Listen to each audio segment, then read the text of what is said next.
I don't remember exactly when I first heard about the train lost in the woods. Maybe it was a rumor drifting through the town bar, or something my grandfather half-whispered once, late at night, when his mind was slipping between memories and nightmares. But once it lodged in my head, it wouldn't leave. A passenger train, vanished decades ago without a trace, its metal shell swallowed by the forest, its passengers never found. The thought scratched at me like a nail against soft wood, restless and insistent. It started with small things. A newspaper clipping buried in the library archives, yellowed and brittle. Local train missing, rescue teams dispatched. No follow-up. Then an old black and white photo of men in heavy coats, standing beside rails that led nowhere, expressions twisted in worry and fear. And a single entry in a dusty logbook. Engine 109. Last departure, October 12, 1957. Status, unknown. I could have let it go, told myself it was just one of many disappearances in those wild decades, but the silence around it felt too deliberate, as though people had agreed never to speak of what happened. So I gathered what scraps I could, packed my camera, a flashlight, and a notebook, and drove toward the forest that was rumored to have swallowed an entire train. The dirt road ended sooner than I expected, choked by roots and fallen branches. The air smelled wet, earthy, as though it had rained not long ago. I stepped out, feeling the weight of the woods press against me, and started walking along the barely visible path that locals said might lead to the old track. The deeper I went, the quieter it grew, until even my own footsteps seemed too loud, like an intruder's. I don't know how long I walked. Hours, maybe. The trees grew denser, shadows tangled together, and my breath came sharp and ragged. Just as I began to doubt myself, I saw it. A rusted curve of rail poking through moss and leaves. I followed it, heart pounding, until I saw the first car. It leaned slightly to the left as if the forest itself was trying to pull it down. Rust ran like dark veins across its sides, and shattered windows gaped like blind eyes. I climbed the steps, the metal groaning under my weight, and pushed open the door. Inside it smelled of wet wood, mold, and something older, like rotting paper and rusted iron. Rows of seats, ripped and mildewed, lined either side of a narrow aisle. Dust hung thick in the air, swirling around the beam of my flashlight. I saw old suitcases still tucked under seats, rotted leather straps barely holding them together. A child's shoe lay alone on the floor, black with age. The further I moved, the stronger the sense that I wasn't alone. It wasn't a sound or movement, just the prickling at the back of my neck, the uneasy weight of unseen eyes. I forced myself forward, seat by seat, until I reached the end of the car. Beyond, more cars stretched into the shadows, swallowed by vines and twisted branches that had forced their way through shattered windows. The train was longer than I expected, as though it had grown in the dark, fed by stories and fear. I stepped into the next car and froze. Someone had written words across the walls in something dark and flaking. "It sees you," it read, letters uneven, as though scratched by shaking hands. My breath caught in my throat. I turned, scanning the seats, the floor, the ceiling, but found nothing. A few rows down, something caught my light, a book lying open on a seat. I picked it up carefully. The cover was cracked and the pages were warped with moisture, but I could still read the handwriting.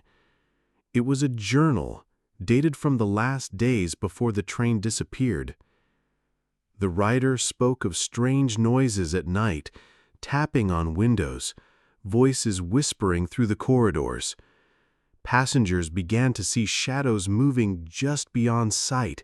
Some grew paranoid, accusing others of following them, of watching as they slept. Then the entries grew frantic, the handwriting jagged. "We can't get off," one page read. "It won't stop. It doesn't want us to leave."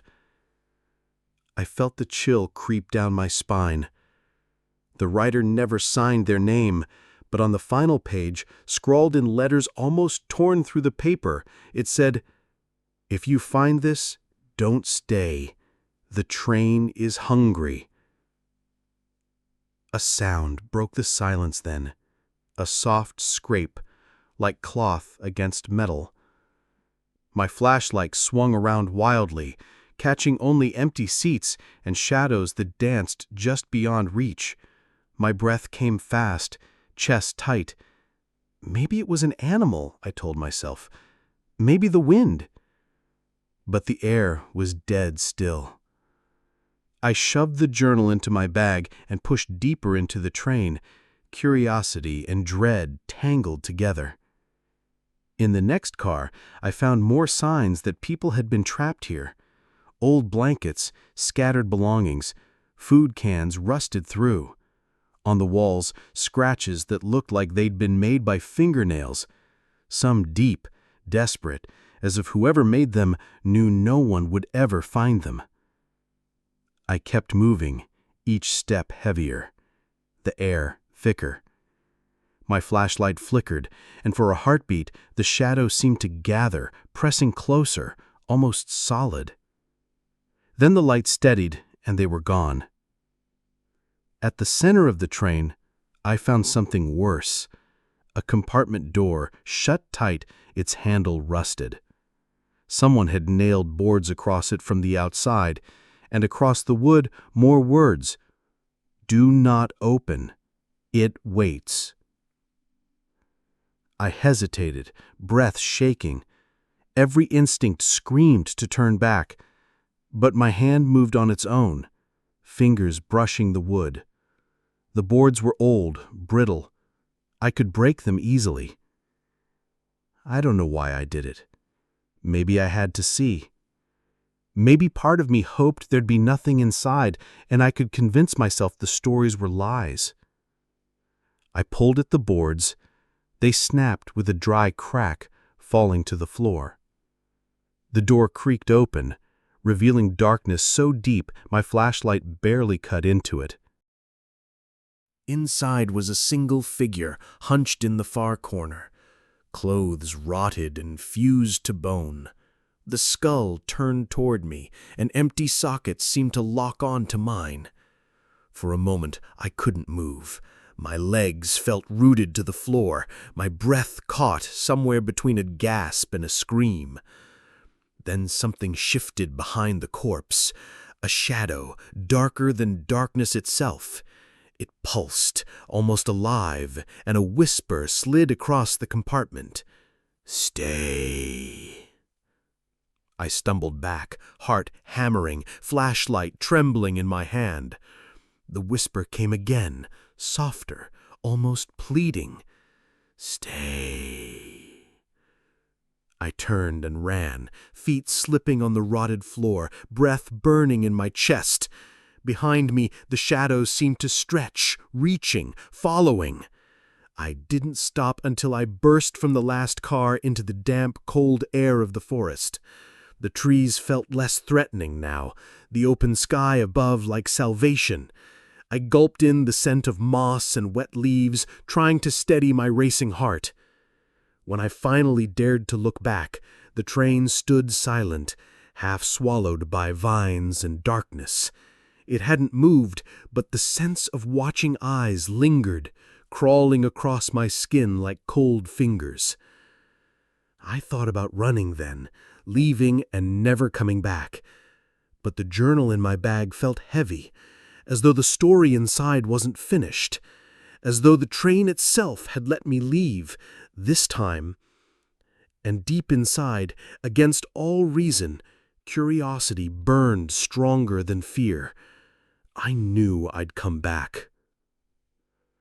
It took me 3 days to work up the nerve to go back. 3 days of pacing around my apartment, replaying the sound of that whisper in my head, the memory of empty eye sockets locked on mine. Every instinct told me to burn the journal, forget the tracks, pretend I'd never found the train. But the journal pulled at me. At night, I'd catch myself reading the frantic scrawls again, searching for meaning, trying to convince myself it was nothing more than the final madness of a trapped mind. But it wasn't.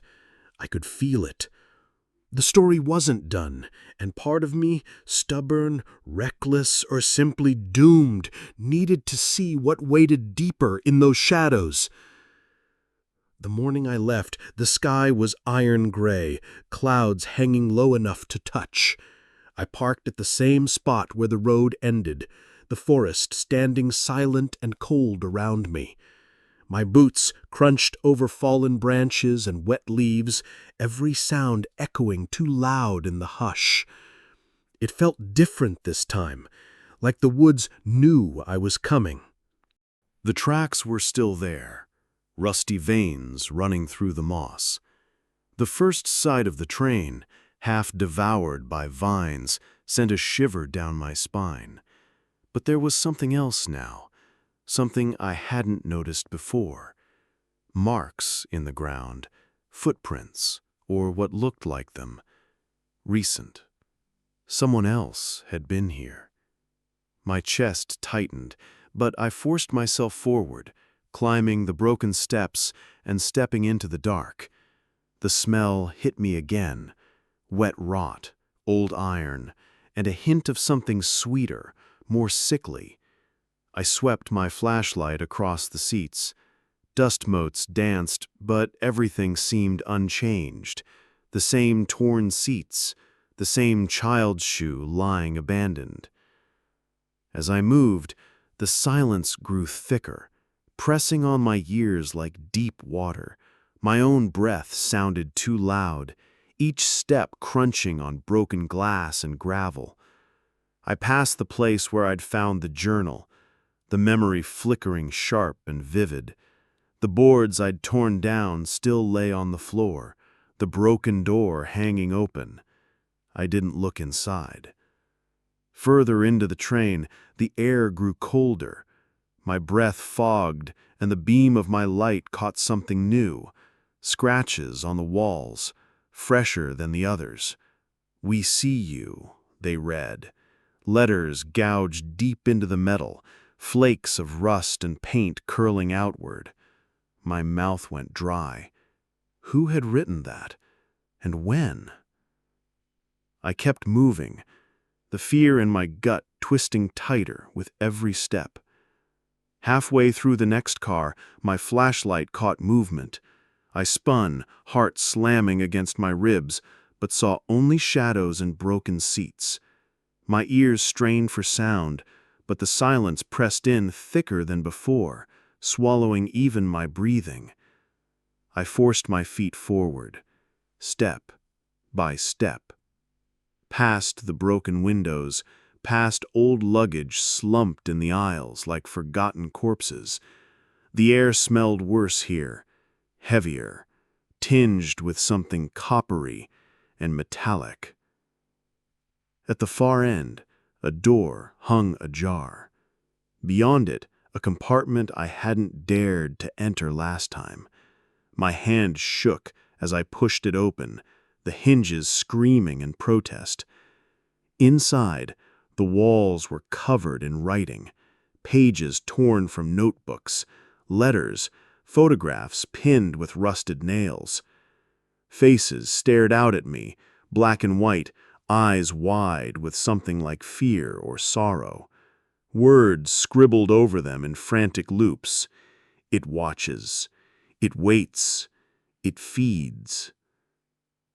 In the center of the compartment lay a bundle of rags.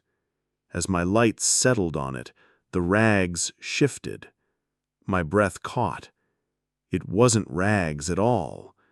It was a body curled into itself, skin gray and brittle, hair matted and patchy. I swallowed hard, forcing my legs to step closer. The corpse looked old, impossibly old, but something about it felt wrong. Too dry, too light, as if whatever had been alive had already been devoured, leaving only a husk. Then I saw it, a notebook clutched in its hand, the pages stiff and brown with age. I reached out, every nerve screaming not to touch it, and gently pried the book free.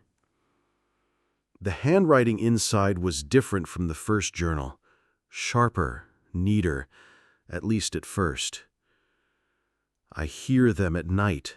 They whisper behind the walls. I thought I could escape, but the train won't let me go. Further in, the writing twisted into jagged scrawls. It wears our faces. It walks where we walked. It is not alone. My mouth felt dry as dust. It wears our faces. The words echoed in my mind, cold as grave dirt.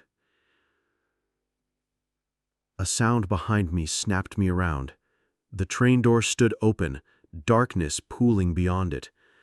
My flashlight beam jittered, catching nothing but empty seats and broken glass. I stepped out, every sense straining, the hairs on my arms prickling. The silence had changed. Before, it had felt empty. Now it felt watchful, like something just beyond sight was holding its breath. As I moved, the train itself seemed to close around me. The shadows stretched, swallowing corners of the car I'd already passed. My light flickered, and for a heartbeat, I thought I saw someone standing at the far end.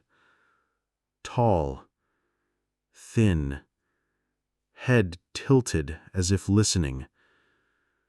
Then the beam steadied, and it was gone. I kept walking, faster now, boots scuffing the floor. My heartbeat thudded loud in my ears. At the junction between cars, I paused. A shape lay slumped across the threshold, a jacket, torn and moldy. But as I stepped closer, I realized it wasn't empty. A skull grinned up at me from inside the collar, empty sockets dark and endless.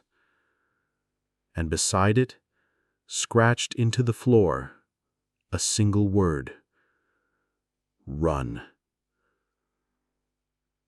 The whisper came again then, closer this time, curling around my ears like cold breath. Stay. My pulse spiked. I stumbled back, almost falling over broken seats. The shadows seemed to shift, pooling thicker at the corners of my vision. I turned and ran. The train blurred around me, rusted walls, broken windows, flashes of rotten cloth and bone. My breath tore in my chest, raw and ragged. Behind me, something moved. Not footsteps exactly, more like the scrape of cloth over metal, soft and steady, matching my panicked pace. I burst out into the forest, stumbling over roots, my lungs burning. The trees loomed, silent and ancient, but the sense of eyes on me didn't fade. I ran until my legs gave out, collapsing beside a moss-choked stump. My breath came in ragged gasps, chest heaving. When I finally looked back, the train stood where I'd left it, half swallowed by the forest. Still, silent, watching. The journals weighed heavy in my bag. Proof I wasn't imagining it. Proof something had happened and was still happening. That night, in my apartment, I read both journals again by the dull glow of a single lamp. The newer one spoke of passengers seeing each other in places they shouldn't be, at the wrong end of the train or outside when they should have been inside. Of voices calling to them in familiar tones, only to vanish when followed. It wears our faces. That phrase repeated over and over, sometimes scrawled so violently it tore the page. My reflection in the window seemed to watch me differently then.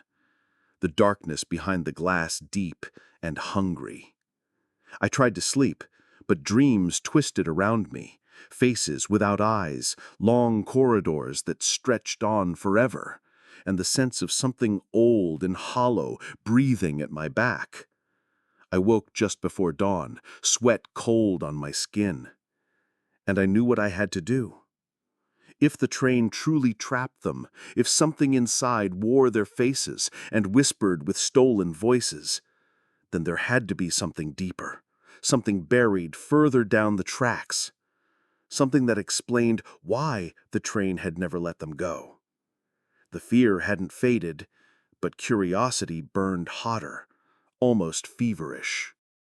I packed my bag again. Flashlight, water, both journals, and this time, a crowbar. Because this time, I wouldn't just look. I'd force the truth into the light. And maybe, just maybe, I'd survive long enough to tell the world what I'd found. By the time I reached the tracks again, dawn had barely broken. The forest stood silent, dew clinging to the moss like sweat on dying skin. I stepped onto the rusted rails, the metal, cold even through my boots. Every part of me screamed to turn back, but the journals weighed heavy in my backpack, an anchor to what I'd already seen. I walked fast, the trees pressing in from both sides. The air felt wrong, too still, as if even the birds were holding their breath. Each step brought me deeper into the hush, until the world felt miles away. The train came into view like a wound in the forest, rusted, broken, and yet somehow alive, as if it had been waiting for me all night. I climbed the steps, flashlight tight in my fist, breath already ragged. The wood groaned under my weight. Inside, the air smelled stronger, wet iron and old rot. The shadows seemed to curl around me, greedy and patient. I moved slowly, passing the seats, my light catching scraps of torn cloth and pale bone. My heartbeat thundered in my ears. Further down, the familiar compartments lay in ruin. But something had changed. At the far end, a new door stood ajar, a faint light seeping out like a dying candle. I stepped closer, the floor trembling beneath my feet. The light flickered, revealing more writing scrawled across the walls. It remembers. It hungers. We can't leave. My mouth felt dry as ash. I pushed the door open. Beyond it lay a compartment I hadn't seen before. Dark wood panels, a single cracked window spilling dawn light across the floor. And at the center, a shape crouched beside a pile of bones. It turned, and I froze. It wore my face. Pale, hollow-eyed, skin stretched too tight over bone, but unmistakably me. It opened its mouth, and my own voice echoed back, "You shouldn't have come." The air thickened, tasting of metal and earth.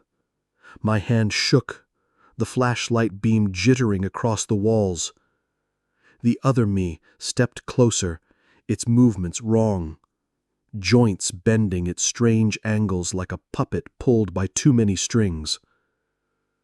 I stumbled back, breath catching in my throat. My mind scrabbled for sense, but nothing fit. The journals warned me it wears our faces. The thing smiled, a slow, splitting grin that tore at the corners of its lips. We waited, it rasped, voice cracking like old wood. And you came back.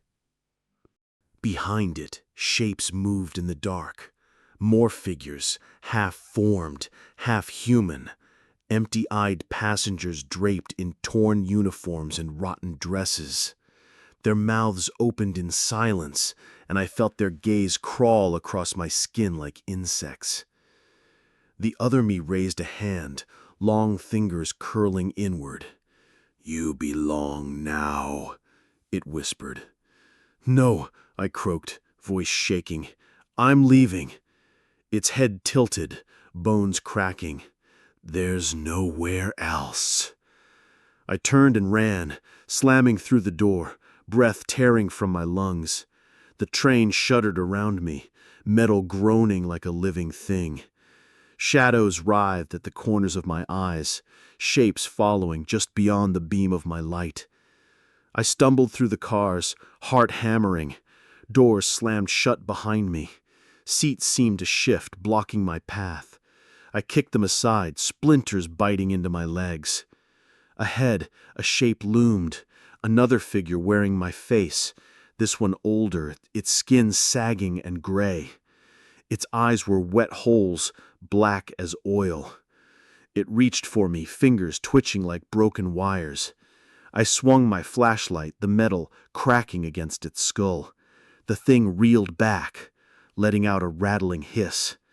I bolted past it, lungs burning.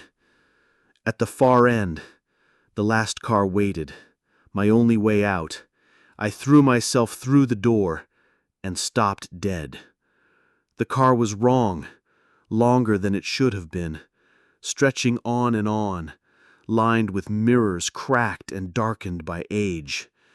My reflection stared back at me, over and over, each copy twisted, faces blurred or missing eyes.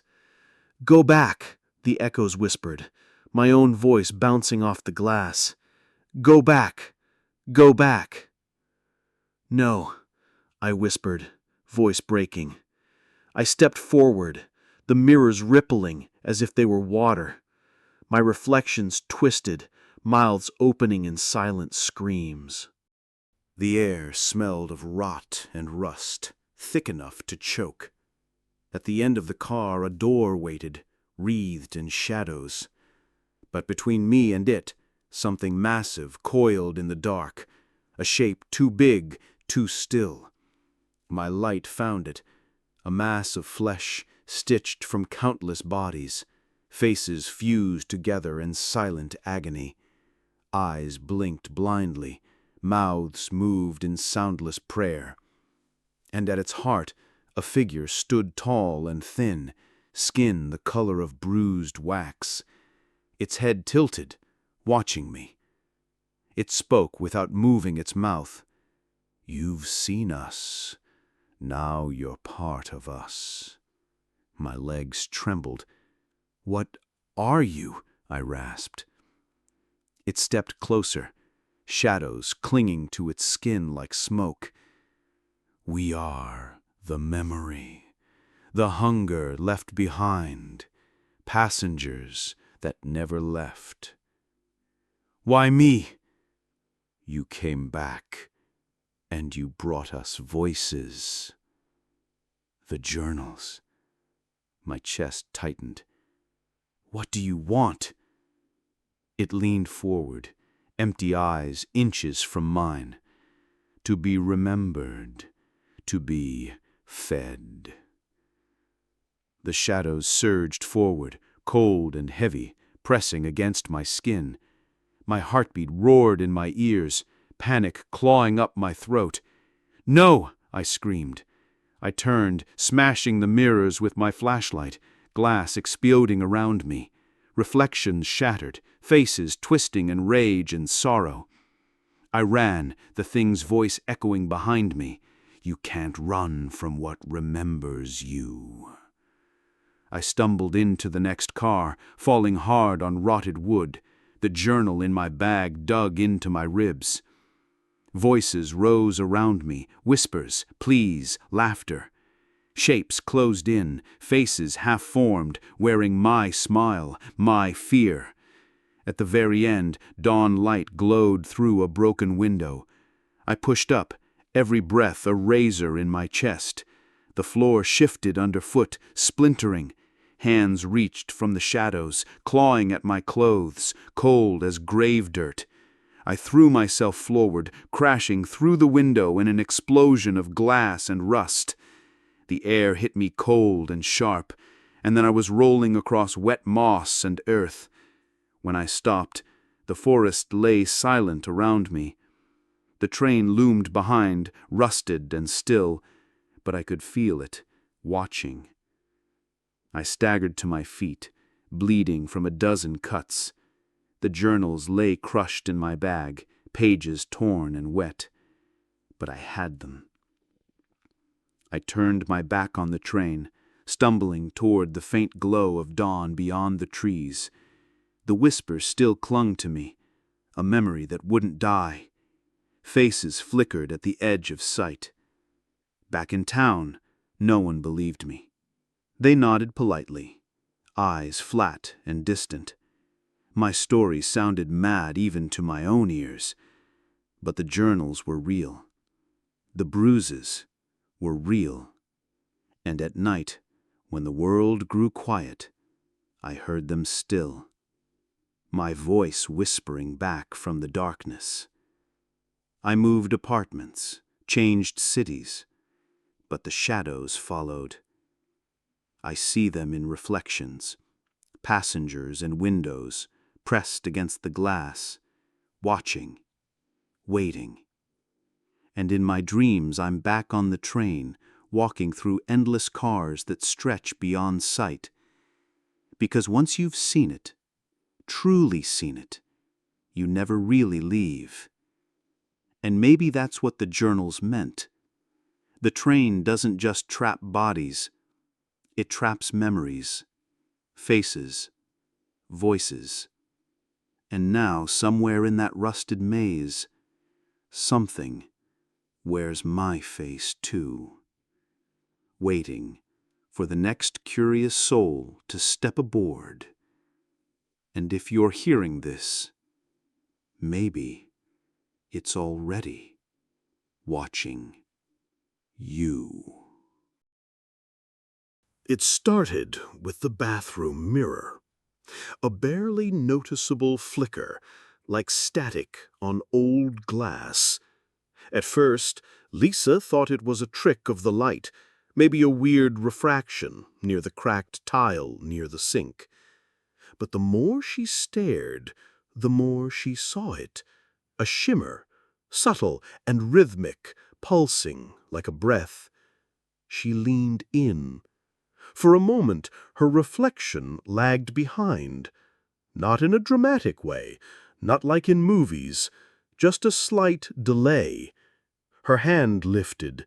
The mirror's version followed a fraction too late. She froze, blinked. It snapped back to normal. Maybe it was stress. The new apartment wasn't much. One bedroom, too close to traffic, paint peeling in the corners, but it was hers. Her first step alone after the breakup. She hadn't even told anyone she moved. The building was old, probably built before the 60s, and the mirror looked original. Maybe there was some weird vibration from the pipes or electrical interference. She didn't think about it again until it happened a second time. This time in the bedroom. Not the main mirror, there wasn't one, but her phone's front camera. She was brushing her hair, half watching a reel, when she noticed it again. A delay. She moved her head fast, side to side. The reflection didn't follow at all. Just stared forward, expressionless. Then blinked. Once. And matched her again. She dropped the phone, spent an hour convincing herself she imagined it. Turned off the phone, avoided mirrors for the night.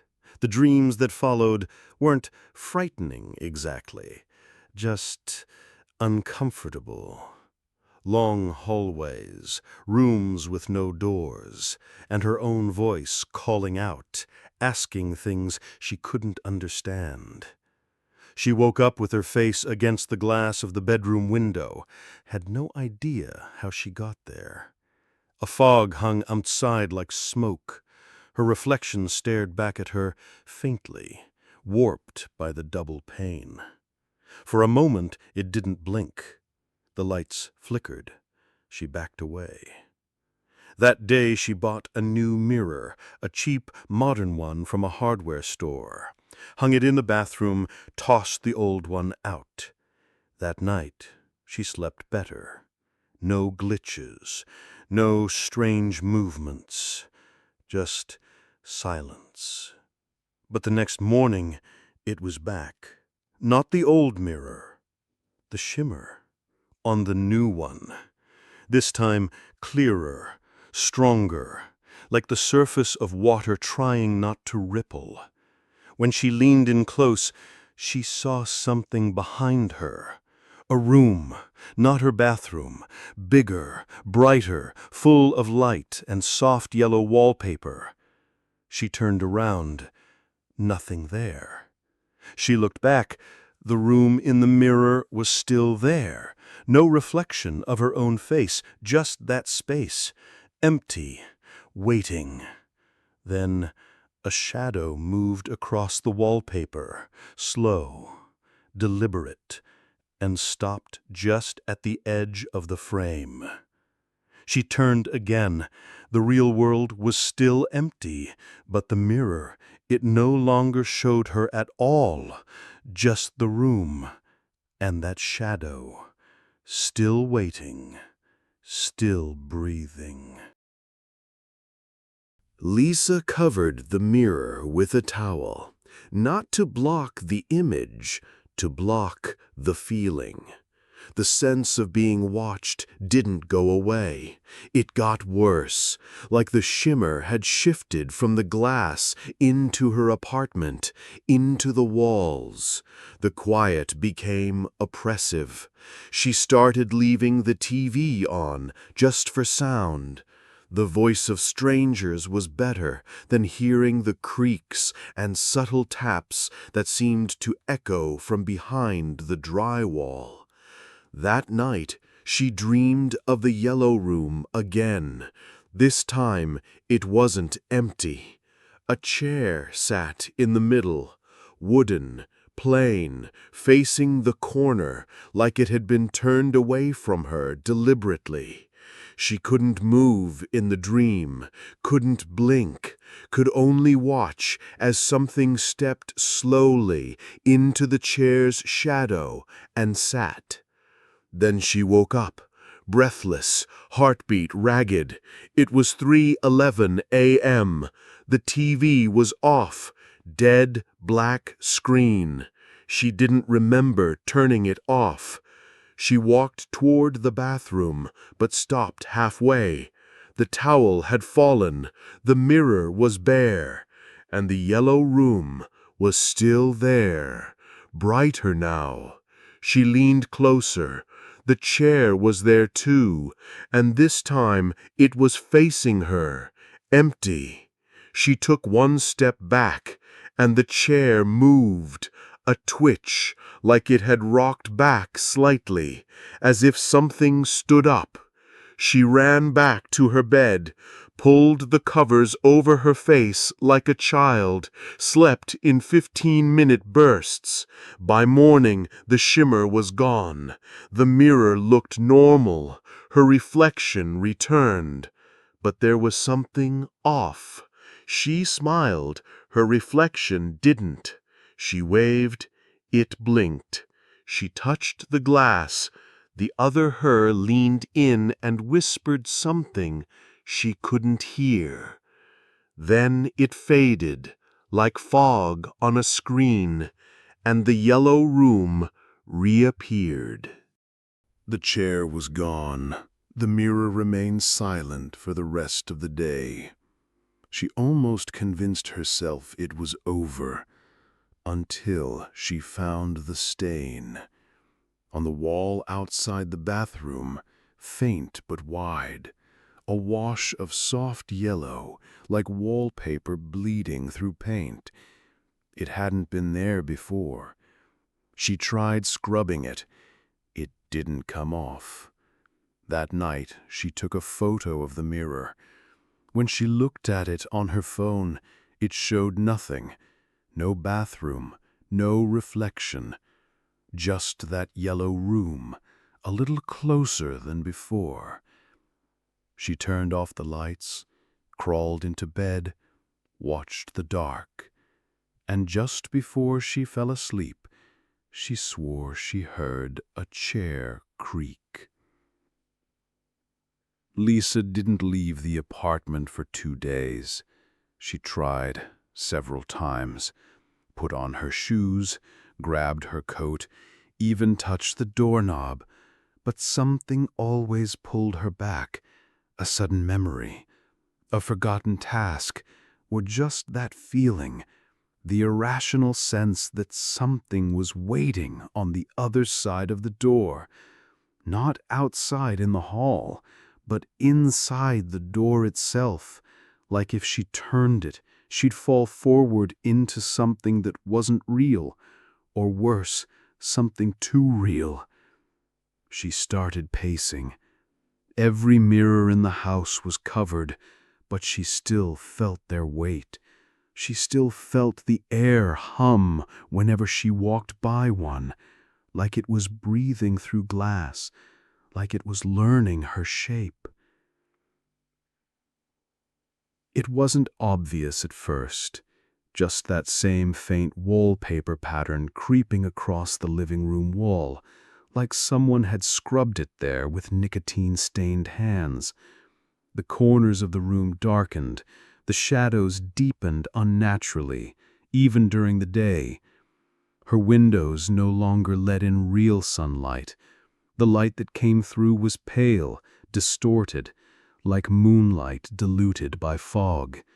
Her plants began to wilt. On the third night, the whispers began. She didn't hear them clearly at first, just murmurs beneath the hum of the refrigerator or the whine of the pipes. But when she sat completely still, when she held her breath, she could hear them, like a conversation behind a thin wall. Always the same question, over and over. Can you see her? A pause, then laughter, low, childlike, but wrong, joyless. Lisa sat on the couch with every light on. Her phone refused to take new pictures. Every attempt resulted in static-filled black images, except for the occasional accidental glimpse of that room, the yellow wallpaper, the chair, and now something else, a door in the far wall, slightly ajar, with pitch black beyond it. She stopped sleeping. She couldn't. Every time she drifted off, she would wake up somewhere else in the apartment, once in the kitchen, holding a knife, once on the balcony ledge, barefoot and cold, once in the shower, though she didn't remember turning the water on. And always, in the mirror, the yellow room was getting closer. The perspective had changed. It was no longer a room seen from across a distance. It was a room seen from inside, just behind her shoulder. She finally broke down and called someone. Her ex, Jonathan. She hadn't spoken to him in months, but she needed to hear a normal voice. He came over the next morning, skeptical but kind. She begged him not to look in the bathroom mirror. He laughed, said she'd been watching too many ARGs online. He walked into the bathroom anyway. She heard him pause. Yellow? You painted in here or something? No, she said quietly from the hall. Don't touch it. He didn't answer. Jonathan! When she stepped into the room, he was standing still, staring into the mirror, his expression slack, his pupils wide. "John?" He turned and smiled, but it wasn't his smile. Too wide, too even, too still. "Lisa, you left the door open." She screamed, pushed him out of the room. He stumbled back, fell, hit his head. She didn't help him up, just ran to the mirror and slammed a towel over it. When she turned around, Jonathan was gone. Not dead, just gone. A man 40 years old, no sound, no trail, no door open, just the silence that comes after something leaves the room and takes the air with it. She called the police. They came, took notes, asked her to come down to the station. She refused, said she needed to stay with the apartment. When they left, she checked the mirror again, pulled the towel away. The room was darker now. The chair was broken. The door in the back was wider, and Jonathan was standing in the corner, facing the wall, smiling, waiting. Lisa didn't cry. She wanted to, but her body felt too brittle, like tears might shatter something inside. Instead, she sat on the kitchen floor for hours, eyes fixed on the towel-covered mirror in the hallway. She didn't eat, didn't sleep, just waited, as if Jonathan might reappear if she stared hard enough. But he didn't. And sometime past midnight, the whispers started again. "Can you see her? She's almost through." Lisa stood up slowly, moved to the living room.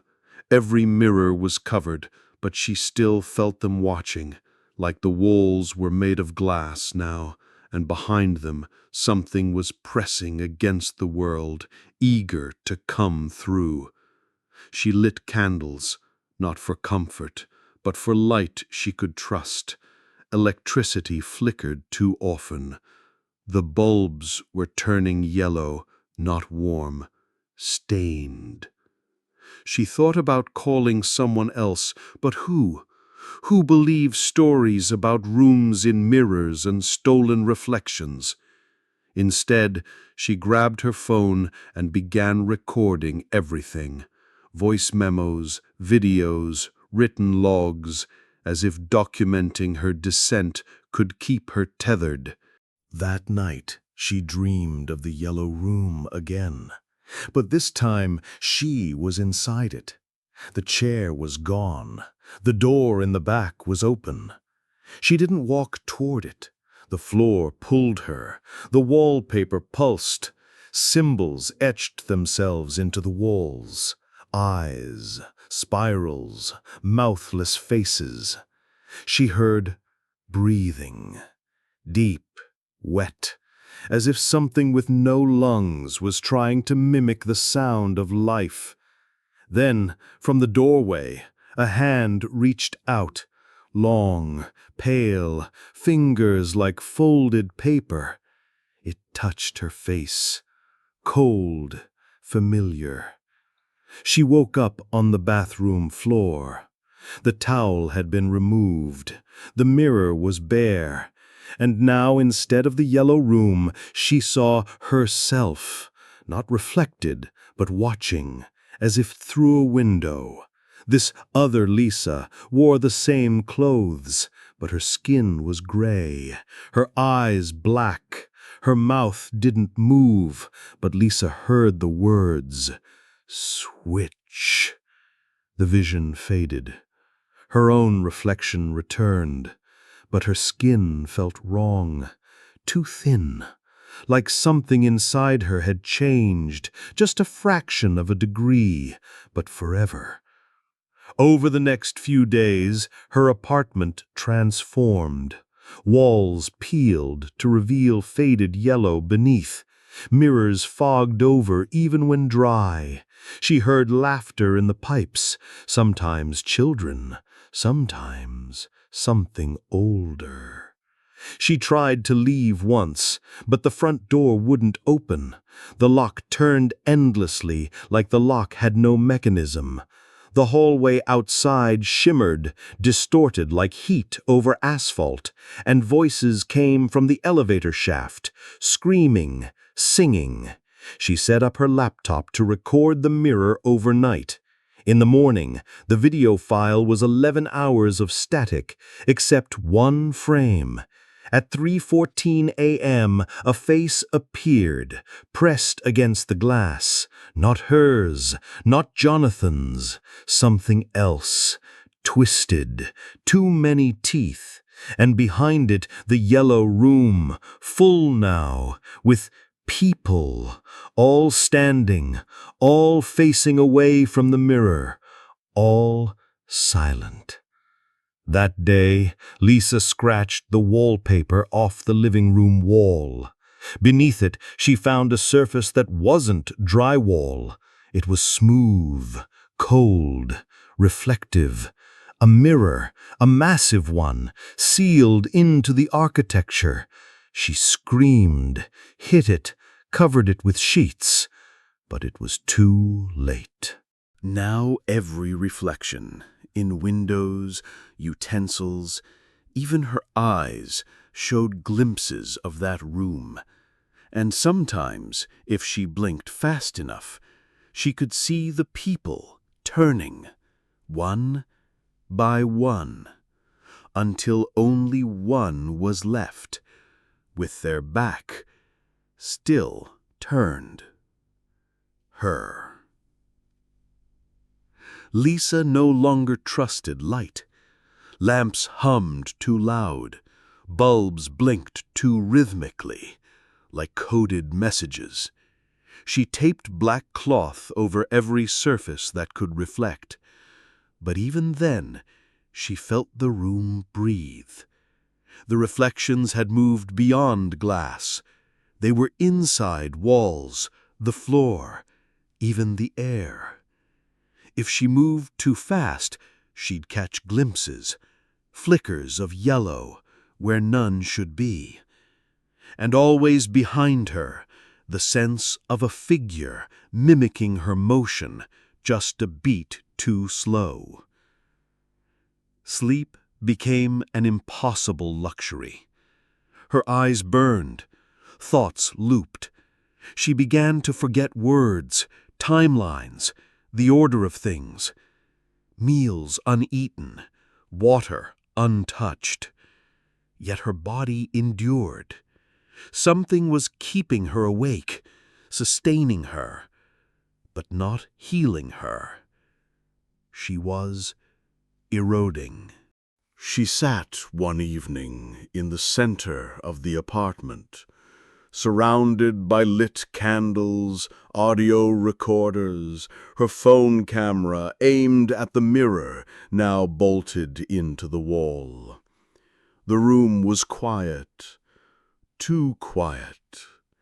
Then, one by one, the flames dimmed, the air cooled, and the apartment groaned. Not like settling wood, like something shifting inside the bones of the place. Her phone blinked. Video error. Then a new file appeared. She hadn't recorded it. She opened it. It was a live feed, but not of her apartment. It was the yellow room, now fully lit, fully populated. They weren't just standing anymore. The people were rehearsing. Their movements were exact, mechanical, as if choreographed. Some wept, some clutched objects. One scraped something endlessly into the floor. And in the center, the chair, now covered in mirrors. each reflecting a different part of the room, each shimmering. Then the camera panned, not by her hand, by its own will. It pointed at the wall, her wall. She screamed and pulled the phone apart, battery flying, but the image remained, not on the screen, on the wall itself, projected, alive. She pressed her hands against it. It was cold. The wallpaper peeled on its own, revealing more mirror beneath. The apartment wasn't hers. It never was. She dug, broke drywall, scraped paint, every wall, every surface, mirrors, covered, buried, like the entire unit had once been a shrine to that room, or a gate. A map formed in her mind, not just her unit, others too.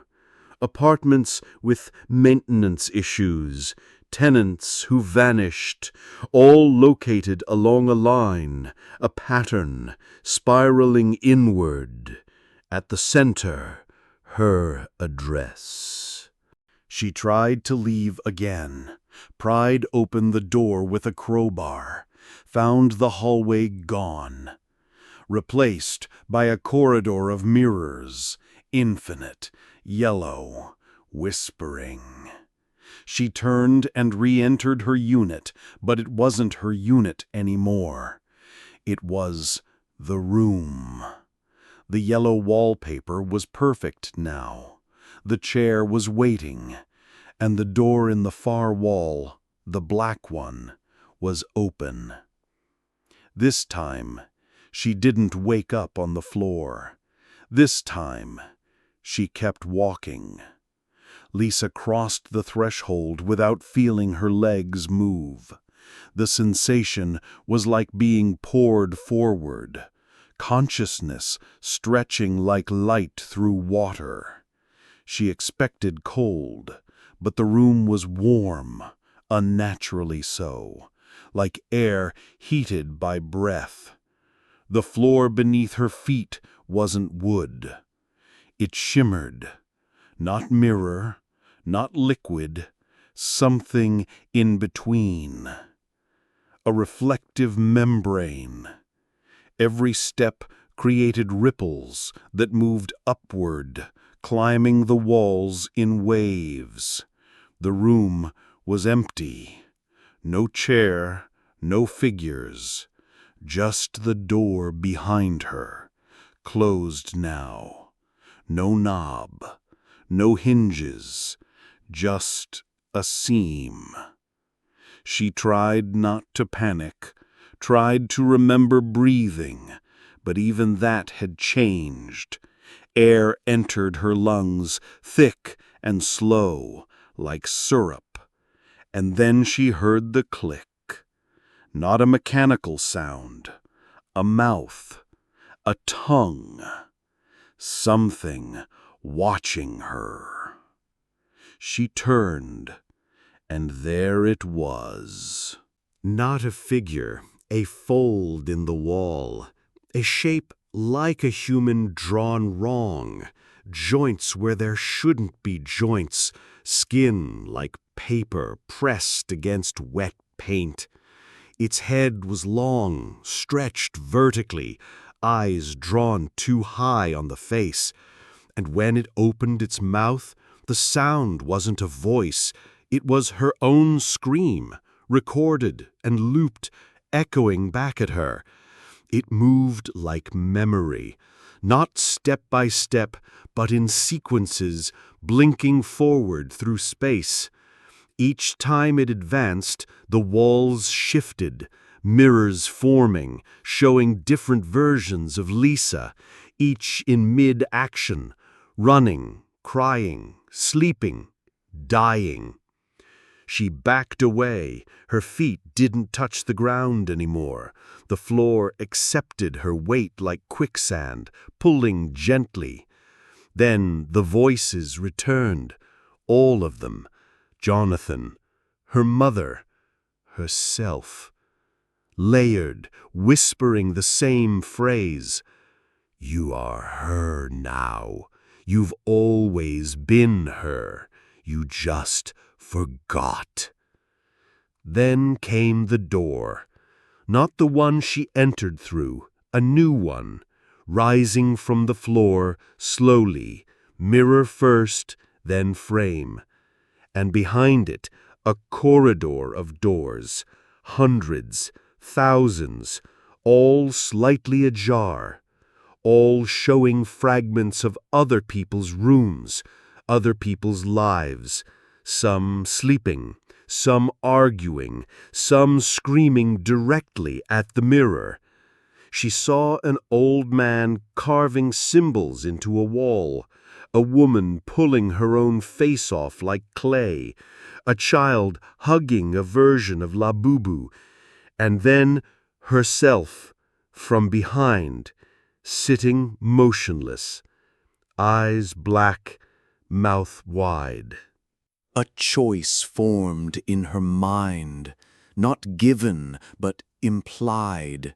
She could stay here, let the reflections consume her, or she could choose a door, any door, and become the reflection in someone else's mirror, a haunting, a warning, a new beginning. But the room didn't wait for her decision. It cracked, soundlessly, a web of fractures across the walls, floor, even the air. And from each fracture a hand emerged, some human, some almost human. They didn't grab her, they pointed toward one door, at the very end.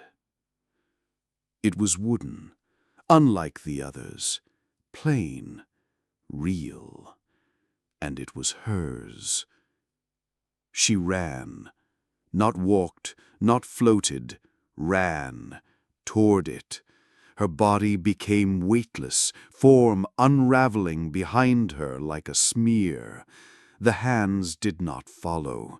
They folded, applauded, whispered. She reached the door, opened it, and screamed. A man, 40 years old. Lisa didn't land on the floor.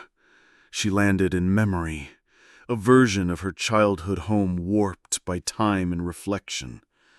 The wallpaper was yellow. The doors were all cracked open just enough to see what was behind them. But the walls shimmered with a thin, reflective layer, and the air hummed like electricity barely restrained. Her mother's voice called from the kitchen, low and sing-song. Lisa followed, barefoot. Each step felt like stepping into her past, but wrong. The light didn't behave. It bent upward. Shadows formed where there was no source. When she entered the kitchen, the woman at the sink turned, not her mother. The face was melted, eyes wide and white, lips stretched too far. The voice said, "You shouldn't have looked." Then the room exploded in fractured sound, a scream made of glass. She ran. Hallways blurred. They weren't linear. She passed versions of herself screaming in mirrors, clawing at their skin. Every door opened to another event she had forgotten or misremembered. Her high school locker, her first apartment, the hallway where she last saw Jonathan. But everything had mirrors now, some small, some covering the entire wall. And in every one she could see herself, different, altered, broken, or missing altogether. Eventually, she reached a room that didn't shift. It was cold, empty. A control center with dozens of old CRT monitors lining the walls. On each screen, versions of her, one crying, one bleeding, one laughing while her body burned. In the center of the room stood a table, covered with wires, like a surgical slab, with a single mirror above it, reflecting nothing. And then one monitor flickered. It showed the yellow room, then her current apartment, then darkness, then a single word: installing. Pain erupted in her skull. Her vision blurred. Her body felt like static. She was being written. Her identity, memories, herself, all were code now. She saw it clearly. The mirrors weren't just watching, they were copying, mapping, turning people into templates, ghosts to be overlaid on others. Lisa screamed, and her voice echoed through every screen. On one monitor, she saw her own bedroom, now occupied by a stranger, a new tenant. The reflection in the bathroom didn't match the woman brushing her teeth. It smiled first. Lisa was no longer just inside the mirror. She was the mirror. The infection wasn't physical. It was conceptual. The reflection was a virus, and she was its carrier. She tried to scream again, but her mouth was static. All that escaped was a whisper in someone else's room, somewhere far away. "Do you see me now?" Lisa no longer felt human, not entirely. Her body existed, but her mind flowed through circuits, screens, reflections. She could see through polished surfaces, sense the tension in glass before it shattered, feel the memory of a room before light touched it. But she wasn't alone. Inside the network of mirrors, she was surrounded by others, fractured remnants of people the system had scanned, stored, and rewritten. They didn't speak in words. They trembled in gestures, like corrupted video files glitching through space. Some had no eyes. Some were just torsos screaming silently in loops. She was the only one still thinking, still fighting. She kept her image stable by sheer force of memory. Her name, her past, the smell of her old bedroom, the pain of losing Jonathan. And that was the key: memory. The mirrors didn't steal your reflection, they replaced your story. The yellow room wasn't a prison, it was a compiler. Every person absorbed was recoded, reshaped, and broadcast into the world as a new infection vector. She had to find the source. It appeared to her as a crack in the floor. Not a physical fissure, but a distortion, like bad reception in a dream.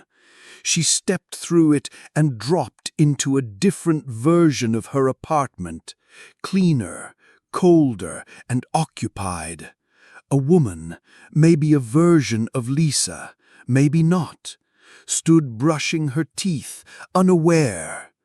Lisa moved through the mirror, whispering her own name. But the woman didn't hear.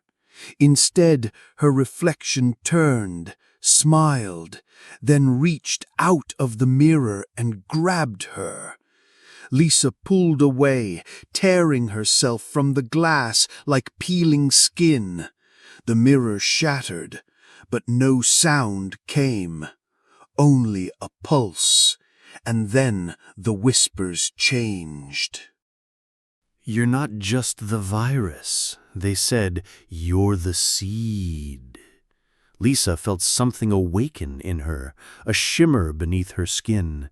She ran through hallway after hallway of memories rewritten until she found the core, a dark cathedral of mirrors, all tilted inward toward a central void.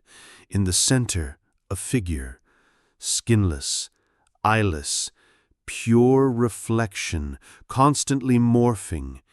It had her face every few seconds, then someone else's, then blank. It spoke without moving. You escaped the loop. That makes you compatible. Lisa screamed and threw herself into the figure, not to destroy it, to merge. For a moment, everything was light. Then, darkness. She opened her eyes. She was in her apartment, the real one. Quiet. Morning sun poured through the window. The mirror was gone. Her phone buzzed. A message from Jonathan. Hey, just checking in. You okay? She stared at it, hands trembling. Everything felt fine. Too fine. She walked into the bathroom. A new mirror, clean, perfect. She leaned in. Her reflection blinked out of sync just once, then smiled. Lisa wandered through reflections without moving, her consciousness now stretched across every surface, polished chrome, puddled rainwater, glossy eyes. She wasn't a ghost, not quite, but not human either. She was awareness riding on light. The network of mirrors was deeper than architecture. It extended through time, memory, thought. Every person who had ever looked too long, doubted what they saw in their own reflection, had touched this place, and Lisa now touched all of them. She could hear their echoes, screams, confessions, laughter turned inside out. But even now she wasn't lost. A thread pulled at her. A sense of self, however dim, still glowed inside her. She followed it, clawing her way out of infinite glass corridors, passing the trapped, people frozen in stuttering moments, pleading with their own faces, looping questions with no answers. Am I real? Who saw me first? Why is the mirror breathing? At the end of a corridor of black obsidian, she found them, the unmirrored. They stood in a circle, backs turned, faceless, featureless, humanoid only in outline, like blank mannequins that had never been reflected. Lisa knew instinctively that these were the ones who'd rejected the system, who saw the mirrors and refused to look. They had no image to trap, no memory to record. But they were dangerous, because they remembered what the world looked like before the mirrors began watching, and they wanted to bring it back. One of them turned. Lisa saw no face, but the gesture froze her. It reached out a hand made of shadow and offered her something. A sliver of glass, not reflective, but opaque. Dead. A shard of forgotten truth. She took it, and the world cracked again. Through the shard, she saw her original body, still alive, barely, lying on the floor of her apartment. The mirror was broken. Police were outside, lights flashing, voices muffled. Reality was still holding, but only just. The unmirrored stepped aside, revealing a passage carved in silence. One final threshold, one chance to return, but the cost would be enormous. She would not return as she was. The mirrors had changed her. She was archived now, a living witness to the system's design. If she went back, the infection would follow. She could spread it, or she could warn others. Her choice. Behind her, the mirror world collapsed. Ahead of her, a key floated in air, etched with her own name. She took it, opened her eyes, and gasped. She was back in her apartment. Sunlight, breathing. But every surface shimmered faintly, as if unsure whether it was glass or not. Her mirror was gone, yet she felt watched. Not malevolently, not yet, just patiently. Waiting. Lisa didn't scream when she woke up. Not anymore. She lay in her bed, breathing in short, shallow bursts, cataloging what felt real. The rough edge of the blanket, the hum of the refrigerator, the shifting warmth of morning light. But all of it shimmered, not visibly, vibrationally, like the frequency of the world had been altered by a whisper only mirrors could hear. She moved through her apartment slowly, no reflections. She'd removed every one. Even the metal on the toaster was dulled with black tape. Yet still she felt it, watching, measuring, waiting for her to forget herself again, even for a second. The phone rang, unknown number. She answered. Silence. Then faintly, "What did you see?" She hung up, sat down on the floor. Her body still remembered the weight of the other world, the scent of yellow, the static of faces twitching mid-expression.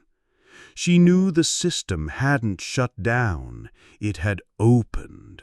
Her return wasn't escape, it was deployment. And she wasn't the only one.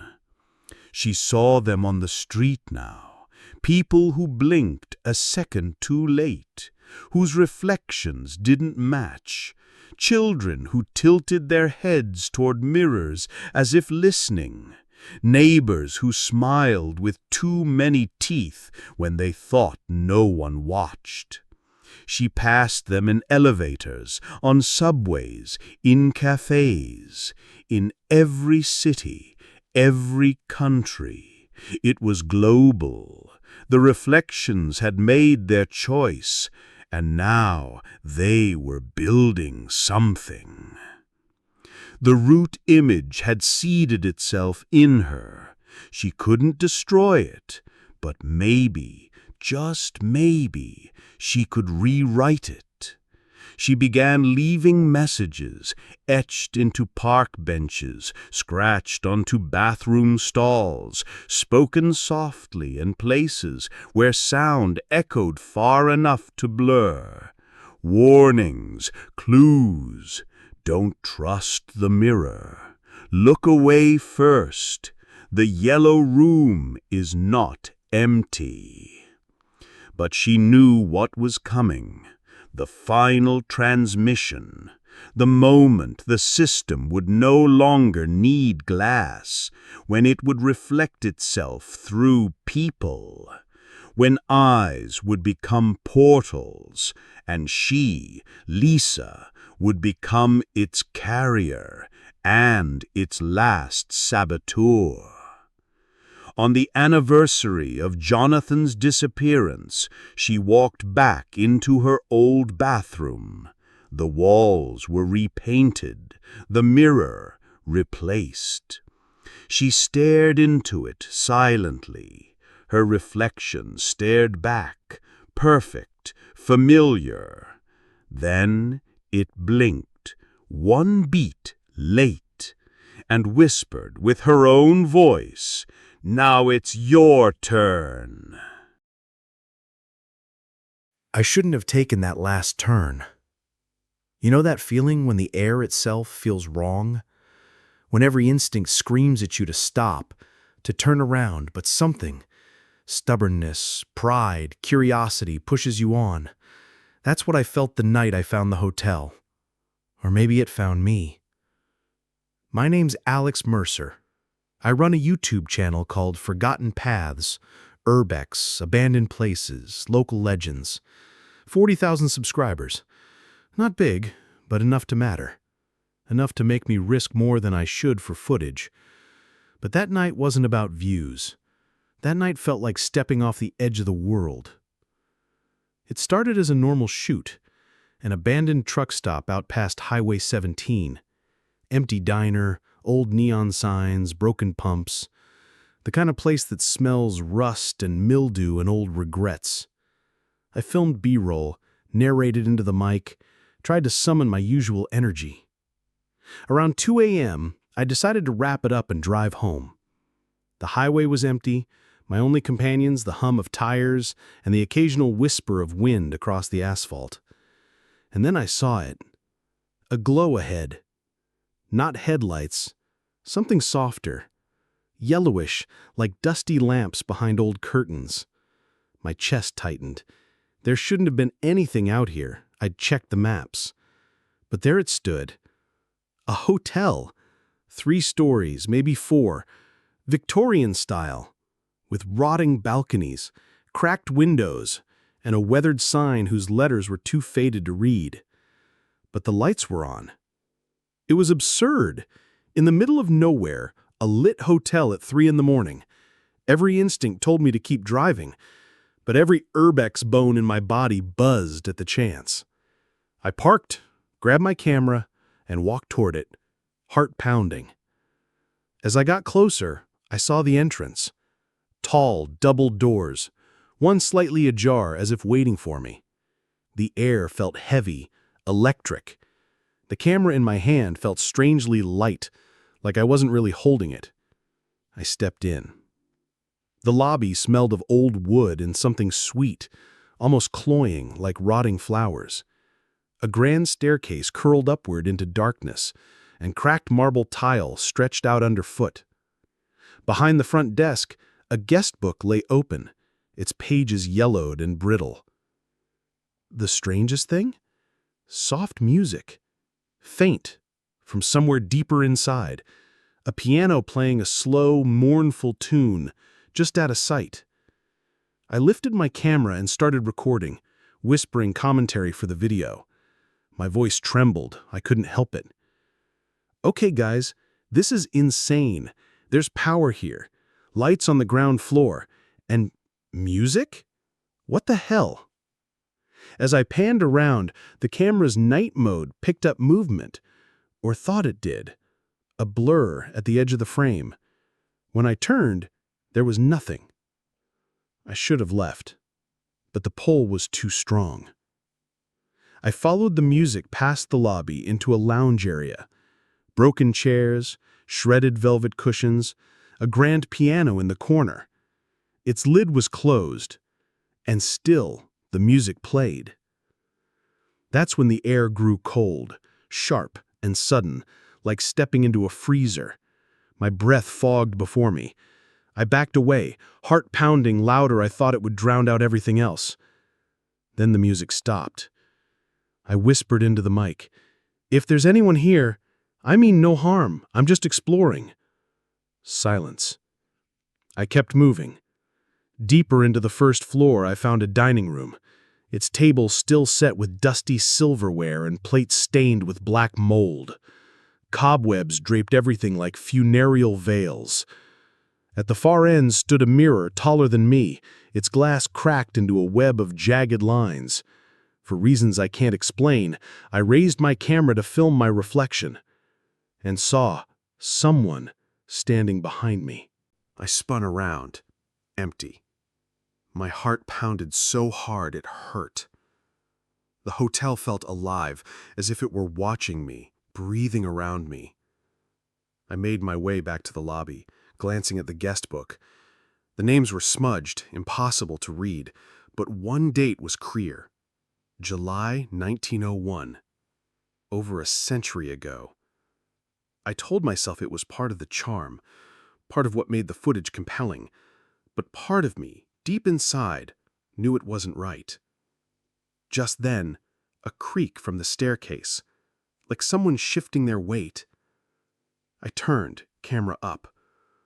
The stairs spiraled into darkness, lit only by a single flickering bulb overhead. My mouth went dry. I whispered, "Okay, guys, I'm going up." Each step on the grand staircase groaned under my weight, and the railing felt strangely warm, as if touched just moments ago. My flashlight barely cut through the gloom, revealing peeling wallpaper patterned with faded roses. Halfway up, I paused to catch my breath and heard it. A whisper. Faint. Female. Impossible to understand. It sent a shock of adrenaline through me. I spun around, the beam of light darting over the empty stairs below. Nothing.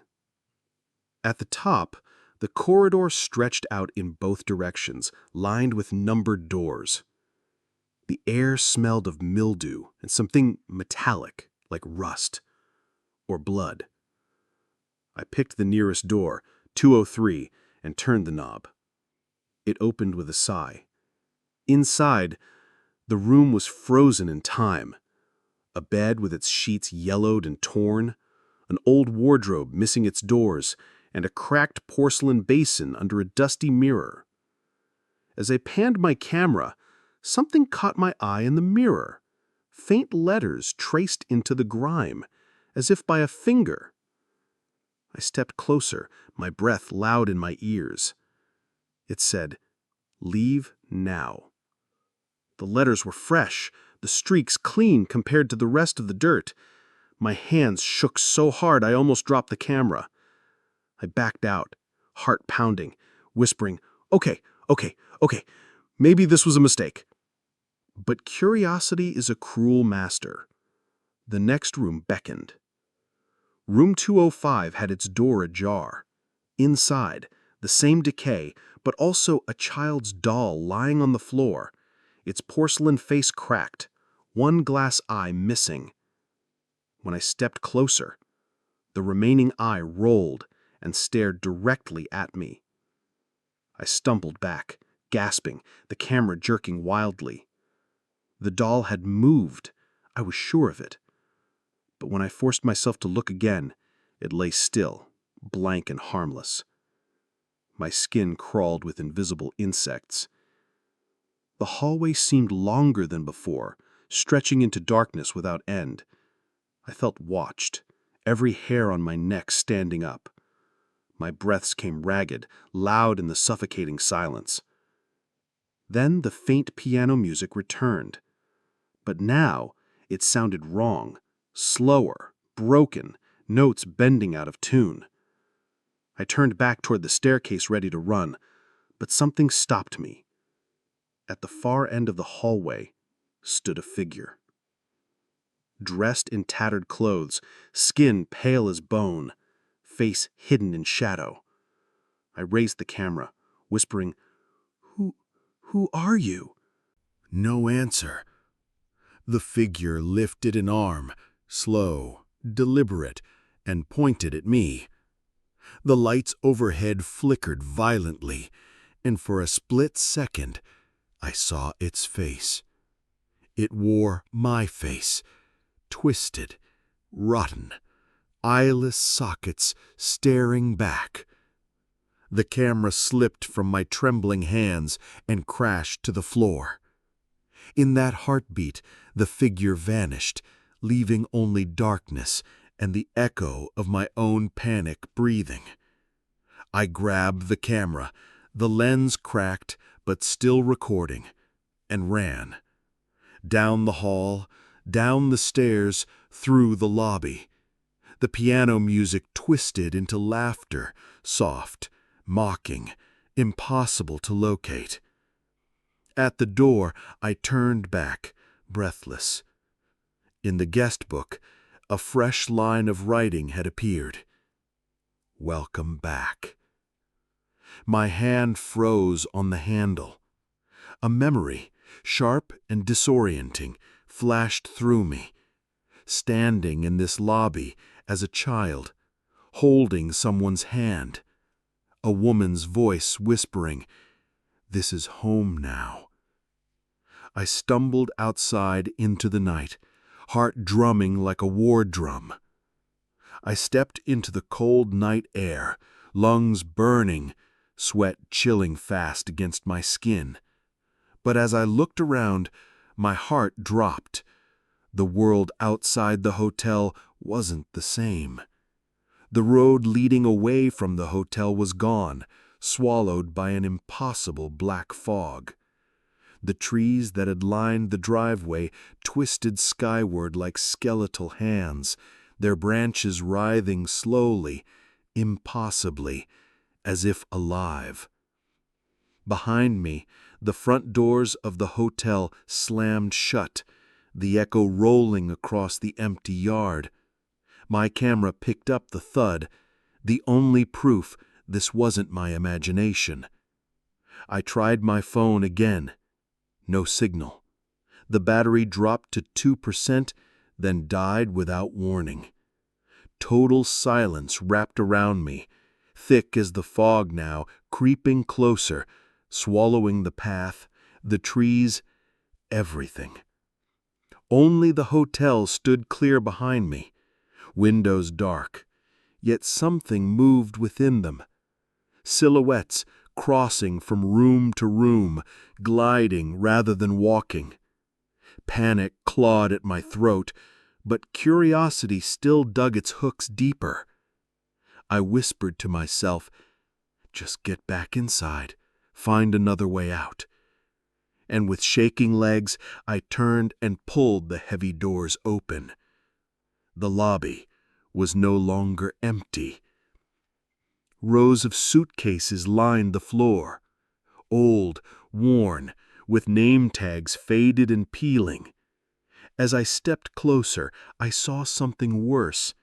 Each tag bore my name, over and over, sometimes misspelled, sometimes in childish handwriting. I picked one up. It felt warm, almost alive, vibrating faintly. When I opened it, it held nothing but ash and a cracked photo of myself as a child, half burned away.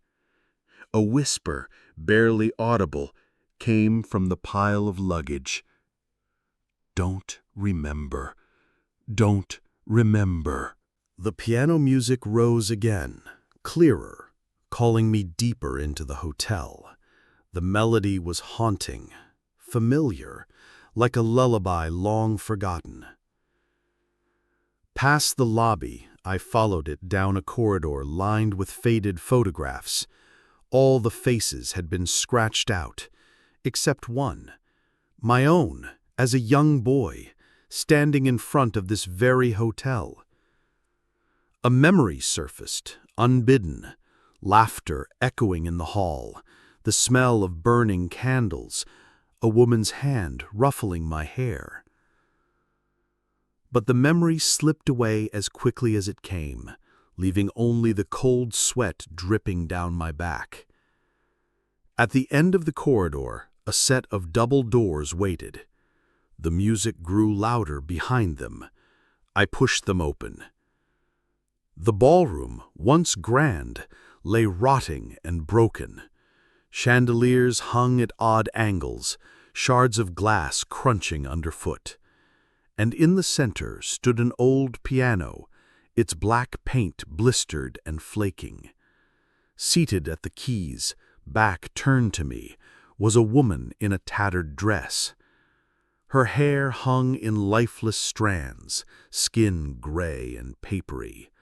Yet her fingers danced across the keys, playing the twisted lullaby that had haunted me since I arrived. I forced myself closer, camera raised. Who are you?" I croaked. She stopped playing. Silence swallowed the ballroom. Slowly, impossibly slowly, she turned her head.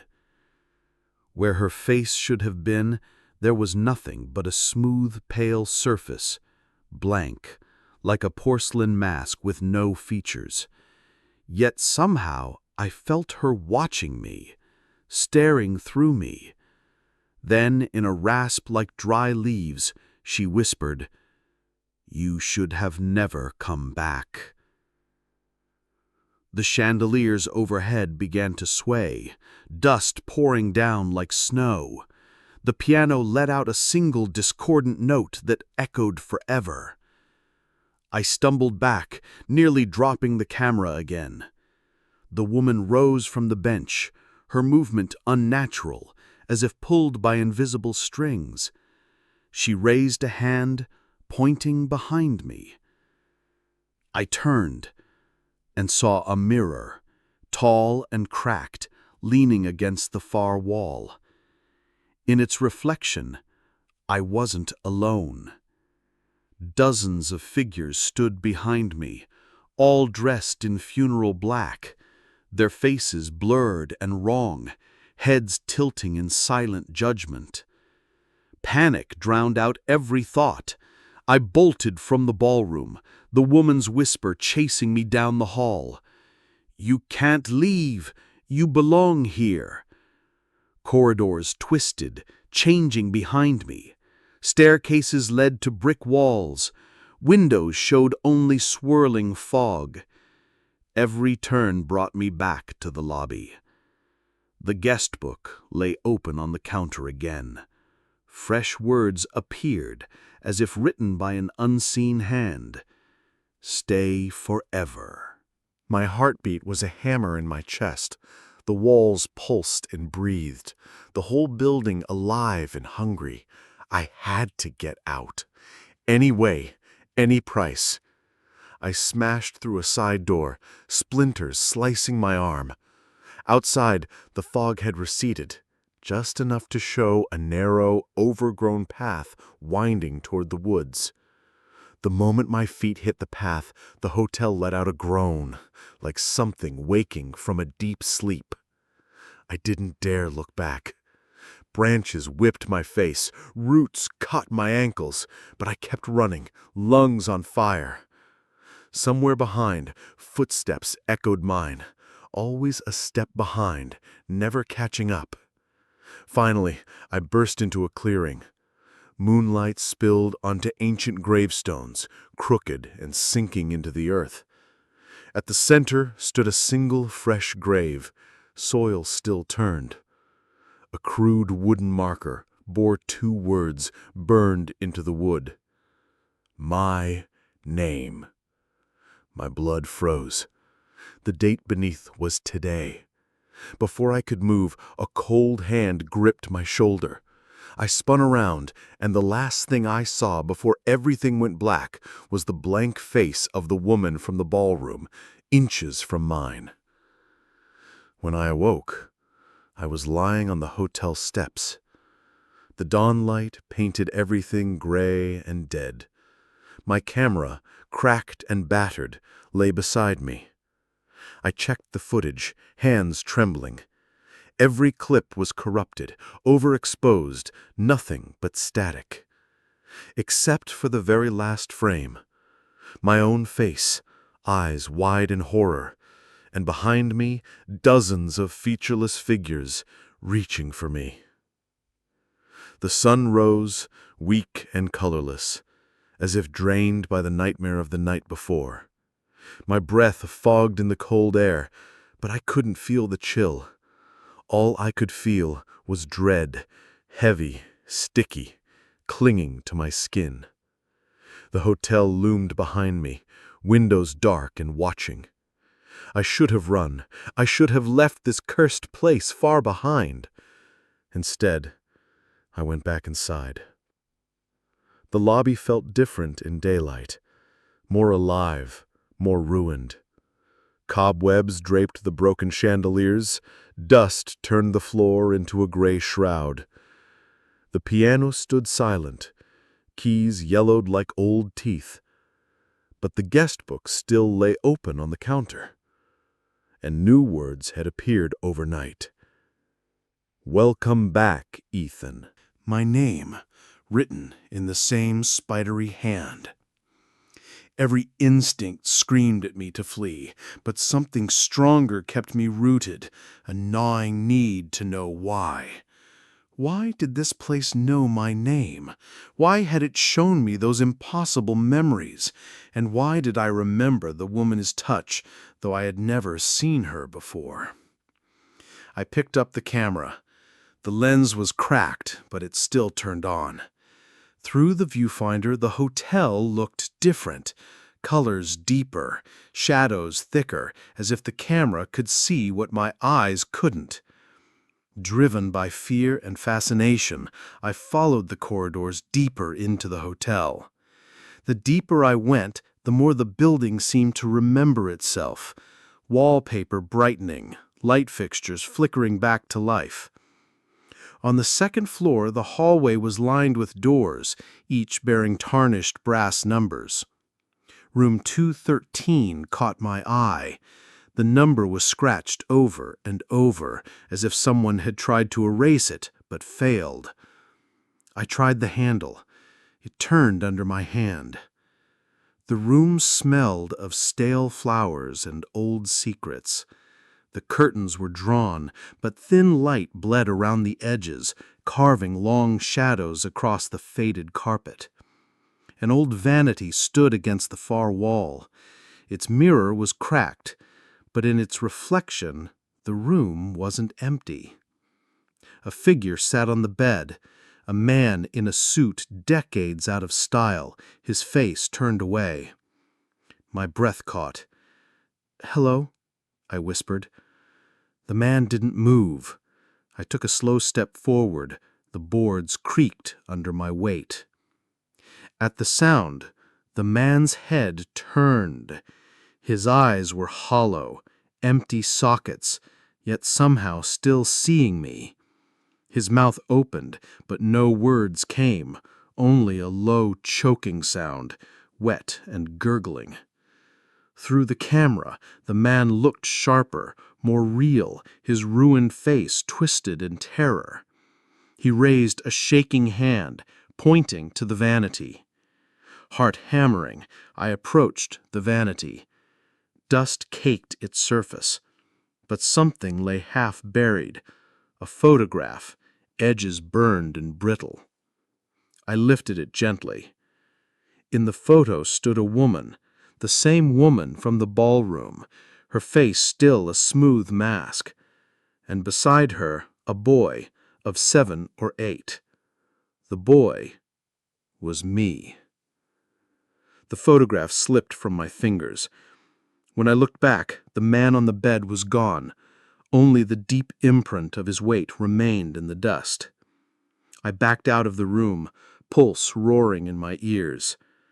The hallway beyond had changed. Doors lined both sides endlessly, stretching farther than the building should allow. A distant sound echoed between the walls. The piano, playing again. Drawn by the melody, I walked for what felt like hours. Dust gave way to clean carpet. The walls gleamed with fresh paint. Chandeliers glowed warm above me.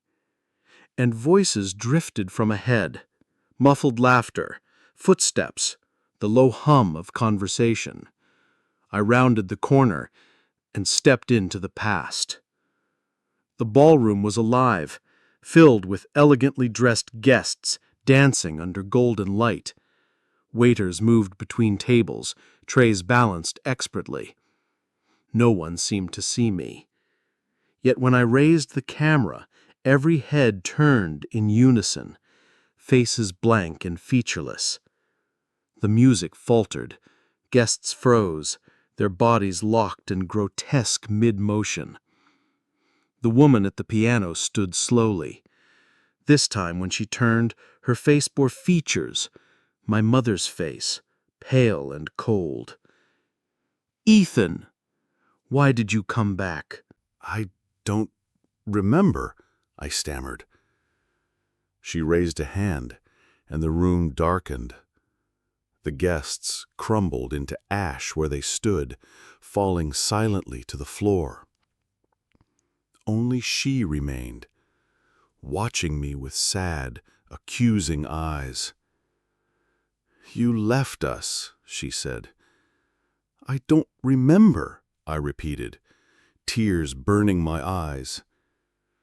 "You will," she promised, "and then you'll never leave again." The ballroom fell away into darkness. I felt myself falling, spinning through cold emptiness. When I landed, I lay on cracked tiles. Weak daylight streamed through broken windows high above.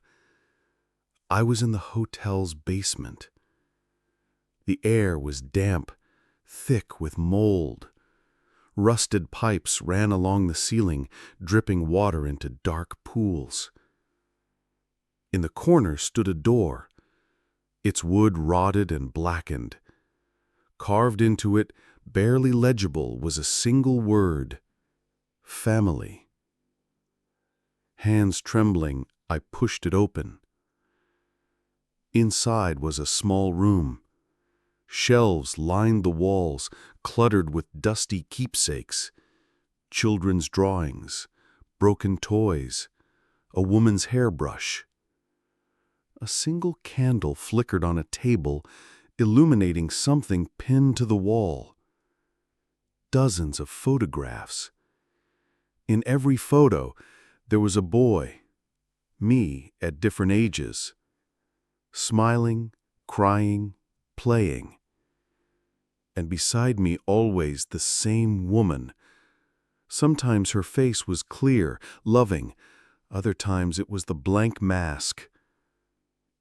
As I stared, memories began to surface, rising through the dark waters of my mind. A childhood spent in these walls, a promise to never leave. A night of fire and screams, running until I couldn't remember why I was running. I had been here before. I had lived here, and I had tried to forget. A sudden noise spun me around. In the doorway stood the woman, my mother, face shifting between warm familiarity and cold porcelain blankness. "You see now. This is your home, Ethan. You belong here." "I can't," I whispered. "I can't stay." "You never really left," she replied. The candlelight flared, throwing monstrous shadows across the walls. In its light, the shelves transformed. Toys became bones. Drawings turned to scraps of rotted cloth.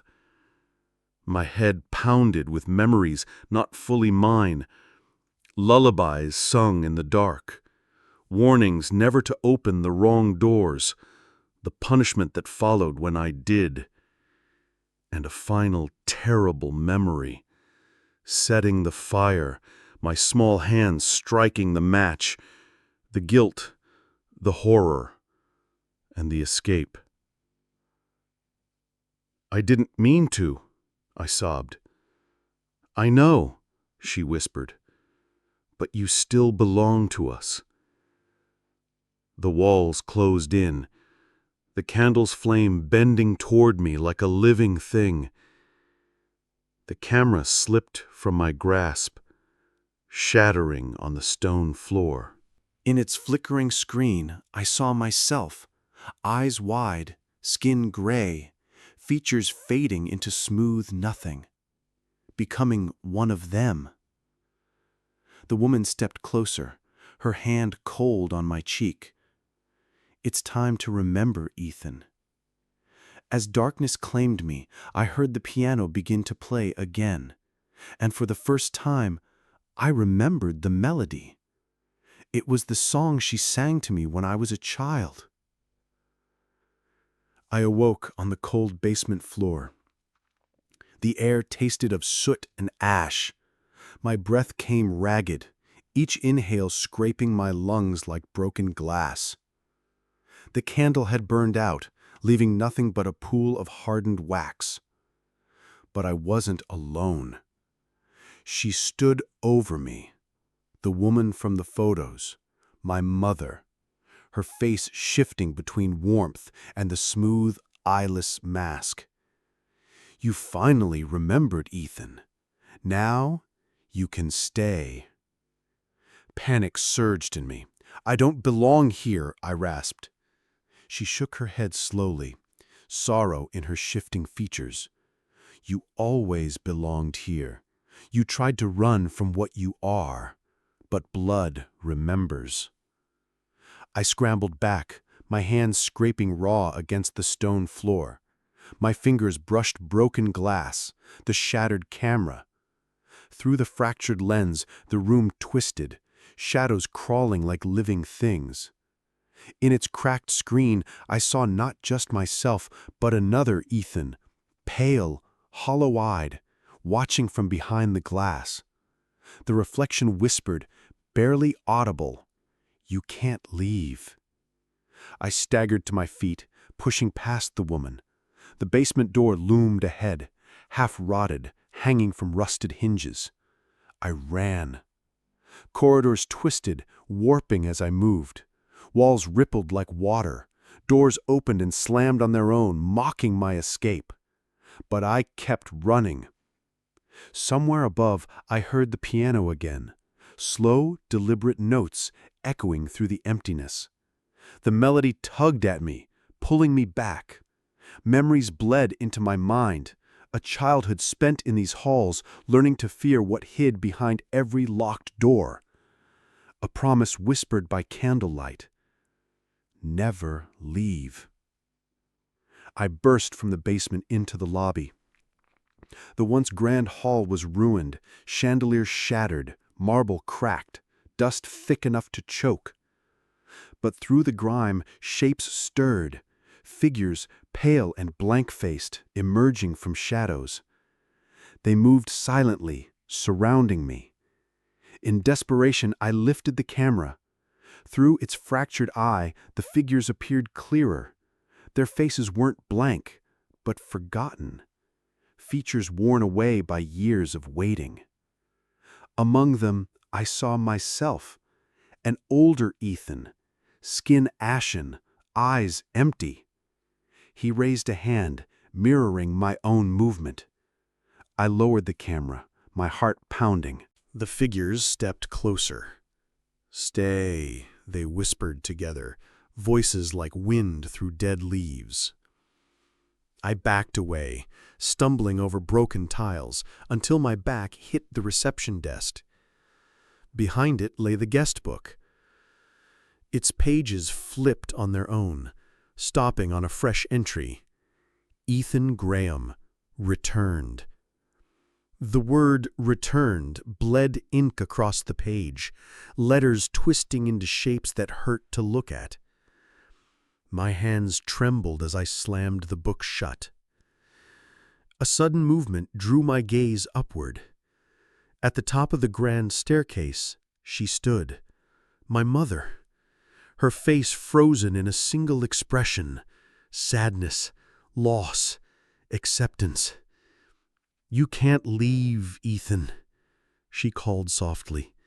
"You made a promise." "I was a child," I shouted back. "I didn't understand." "But you still promised," she replied.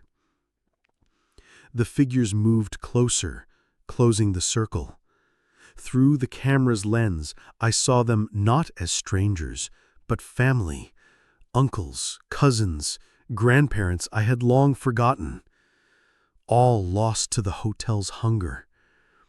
The realization struck like ice in my chest. This place didn't just keep them, it erased them, piece by piece.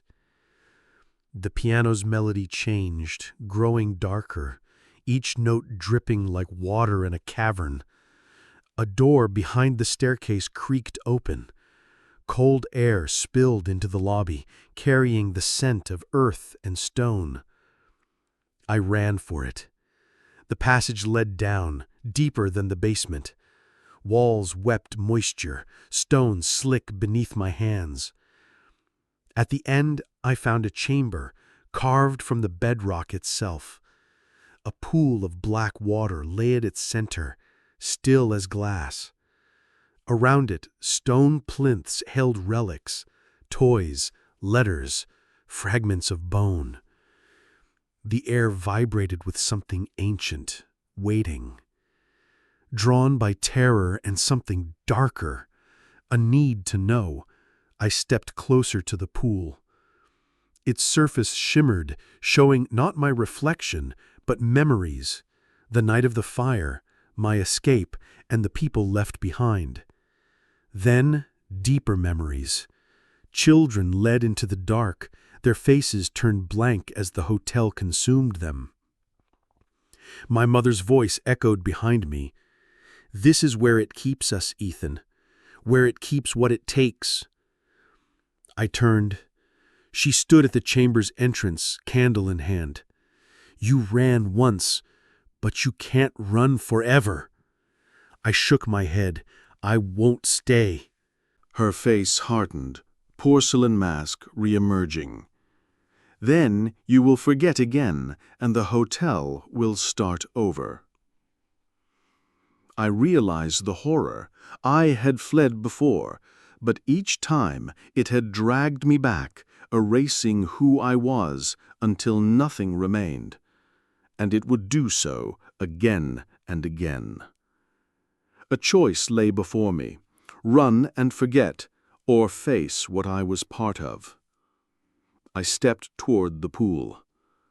Images rose from its depths, the family who had waited, the lives I had abandoned, and at the heart of it all, the hotel itself, alive, ancient, feeding on memory and fear.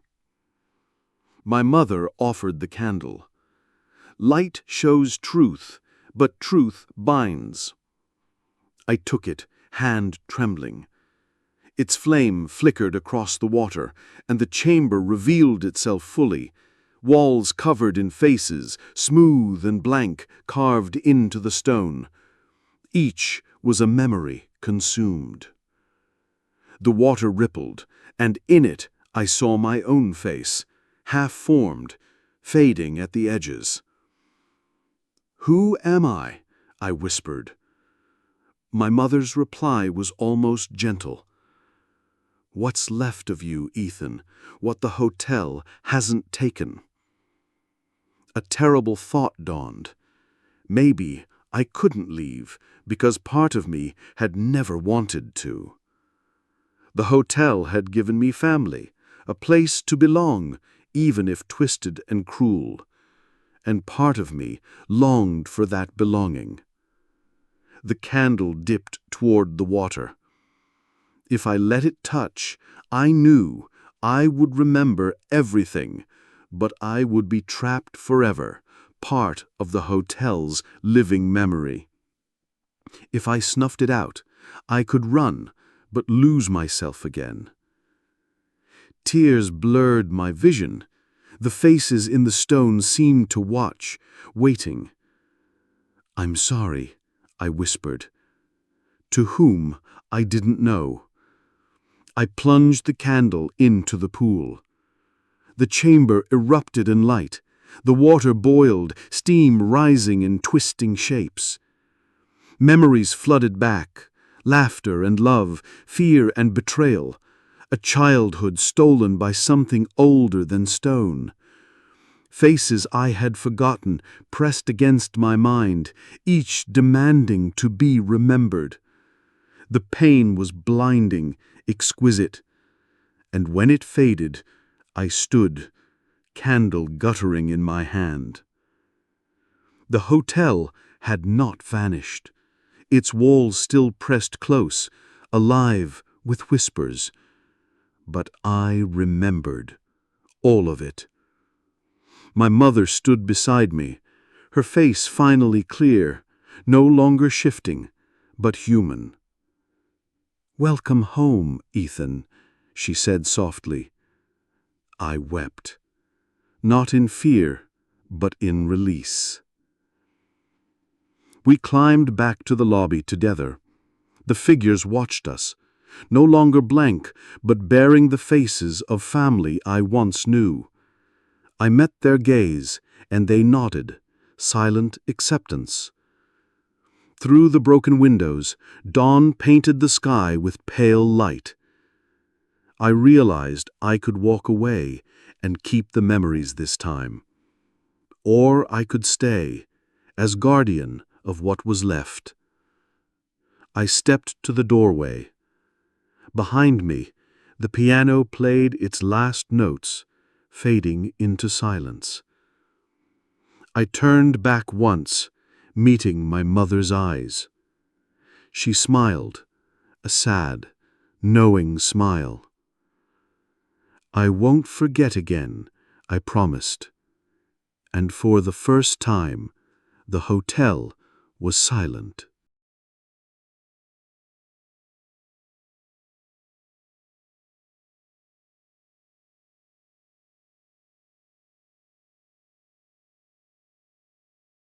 I found the camera on a rainy Saturday morning in the back corner of an old flea market by the docks. It wasn't the kind of place you'd expect to find anything valuable, just cracked glass bottles, rusted tools, yellowed books that smelled of mold and sadness.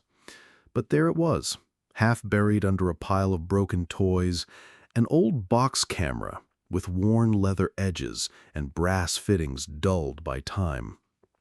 At first glance, it looked like every other relic you might find at an antique shop, but something about it felt deliberate, like it had been waiting. When I picked it up, it felt strangely heavy in my hands, as if it carried more than just mechanical parts inside. The stall owner barely looked up. $5, he muttered, his voice rough like gravel. I hesitated only a second before handing over the money.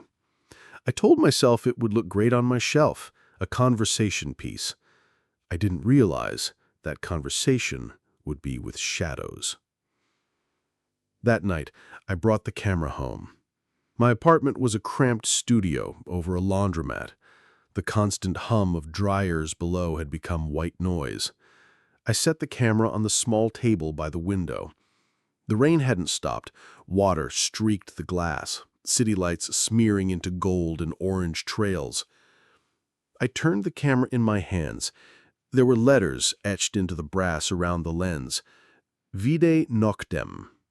Latin, probably. My Latin was rusty, but it felt like it meant see the night or vision of the night. A chill prickled across my shoulders. I almost laughed it off. Almost. When I finally raised it to my eye and looked through the viewfinder, the apartment seemed different. The walls were the same, but shadows felt thicker, darker, like they had weight. And in the far corner of the room, by the wardrobe, I thought, just for an instant, that I saw someone standing there, watching me. But when I lowered the camera, the corner was empty. My heart pounded so loud I could hear it in my ears. I told myself it was just reflection, old glass distorting shapes. I set the camera down and went to bed, trying not to look at the wardrobe. A week later, I took it outside. I'm a photographer by trade, nothing glamorous, mostly weddings, baby photos, real estate gigs.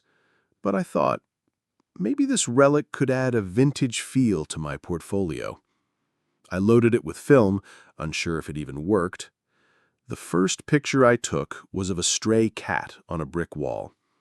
The moment I clicked the shutter, I felt something, like a tug inside my chest. The cat's eyes widened just as I pressed the shutter. It bolted. When I developed the photo that evening, the picture was clear. Clearer than any photo I'd taken with modern cameras. But behind the cat, in the shadows, stood the silhouette of a tall man in an old-fashioned coat. The alley was empty. I was sure of it. I convinced myself it was an old poster on the wall, something I hadn't noticed. But that night, as I lay in bed, I thought I heard the soft click of a shutter in the darkness. Once. Then silence. A few days later, I decided to photograph my neighbor, Mrs. Dwyer. She was kind to me, always leaving fresh muffins by my door. In her 80s, with a face full of gentle lines. When I raised the camera to capture her smile, her eyes shifted, just slightly, and her lips froze. I hesitated, but took the picture anyway. The next day, I heard she'd passed away in her sleep. The photos showed her standing in her kitchen, her body clear, but her face was gone, blurred into nothingness, as if the camera had swallowed it. I told myself it was a tragic coincidence, but in my chest, fear curled like a living thing. That weekend, I couldn't sleep. The camera sat on the shelf across the room, and I swear sometimes I heard faint whispers around it, like the rustle of dry leaves. Once I woke at 3 a.m. and saw the lens pointed directly at me, though I hadn't touched it. I packed it in a box, buried it under books and clothes, and shoved it into the back of my closet. But at dawn, when I stumbled to the kitchen for water, it was there on the table, looking right at me. Desperate for answers, I visited the flea market again.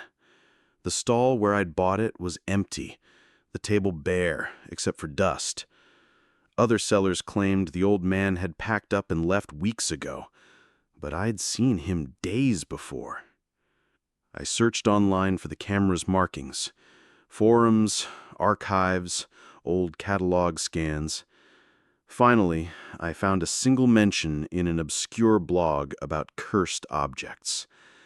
Vide Noctem, rumored to have belonged to a Victorian occult photographer, said to capture not just images, but the soul's shadow. Photos taken with it often reveal things unseen and demand payment. Payment.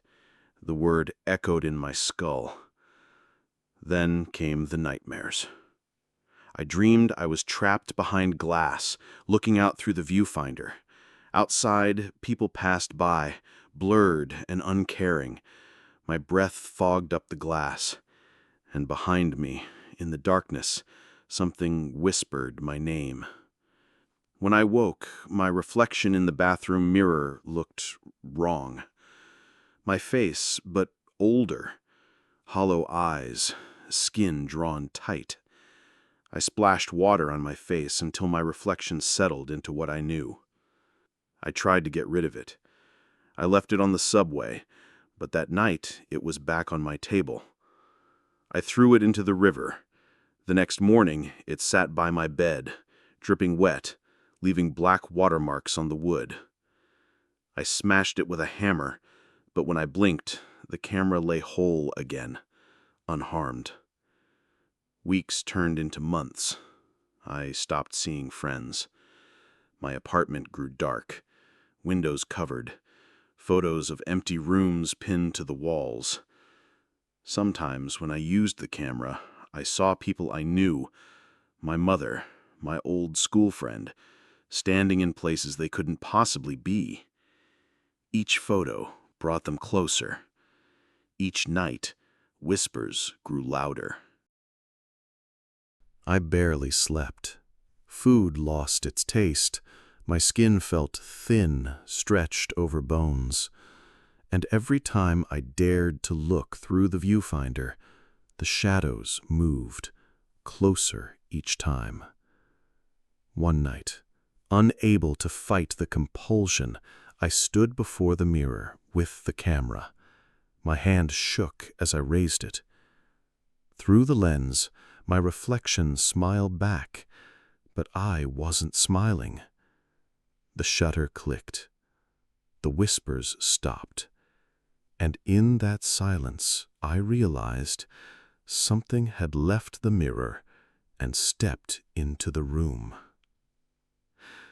After that night, something changed in the air around me. The apartment felt colder, as if every corner harbored a presence I couldn't see.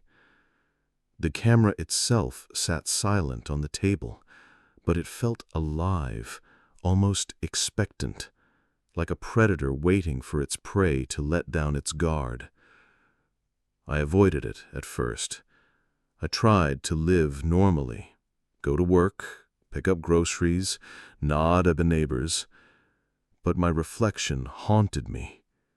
Every time I caught sight of myself in a window or a mirror, my eyes seemed a shade darker, my smile a little too wide, like a mask barely hiding something underneath. Then the dreams came again. In them I stood in an endless hallway, lined with mirrors, each reflecting not my face, but someone else's. People I'd known, people I'd photographed, some living, some dead. Their mouths moved silently, as if trying to warn me, but the words never reached my ears. At the far end of the hallway was always the camera, floating in darkness, its lens trained on me, and behind it, something moved.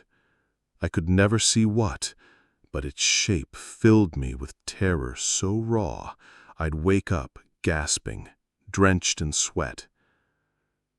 One morning, driven by a mixture of fear and obsession, I decided to find out where the camera came from. I needed answers. I visited the city library's archive room, where the smell of old paper and ink was almost comforting. The librarian, an older man with silver-rimmed glasses, helped me search. We combed through articles on antique photography, local estate sales, and private collections. At last, buried in the yellowed pages of a 1926 newspaper, I found something. The headline read, "Photographer found dead among dozens of faceless victims." The article described a man named Edward Barrow, a reclusive photographer known for portraits that captured more than mere likeness. His final exhibition had been shut down when guests noticed something strange. Every subject in his photos was missing their face, replaced by a smudge of shadow. Edward was later found dead in his studio. The camera used to take those photos was missing, believed to be stolen. The article included a photograph of Edward himself standing next to the camera. The same boxy shape, the same brass letters etched around the lens. Vide noctem. My heart pounded so hard it felt like it might crack my ribs.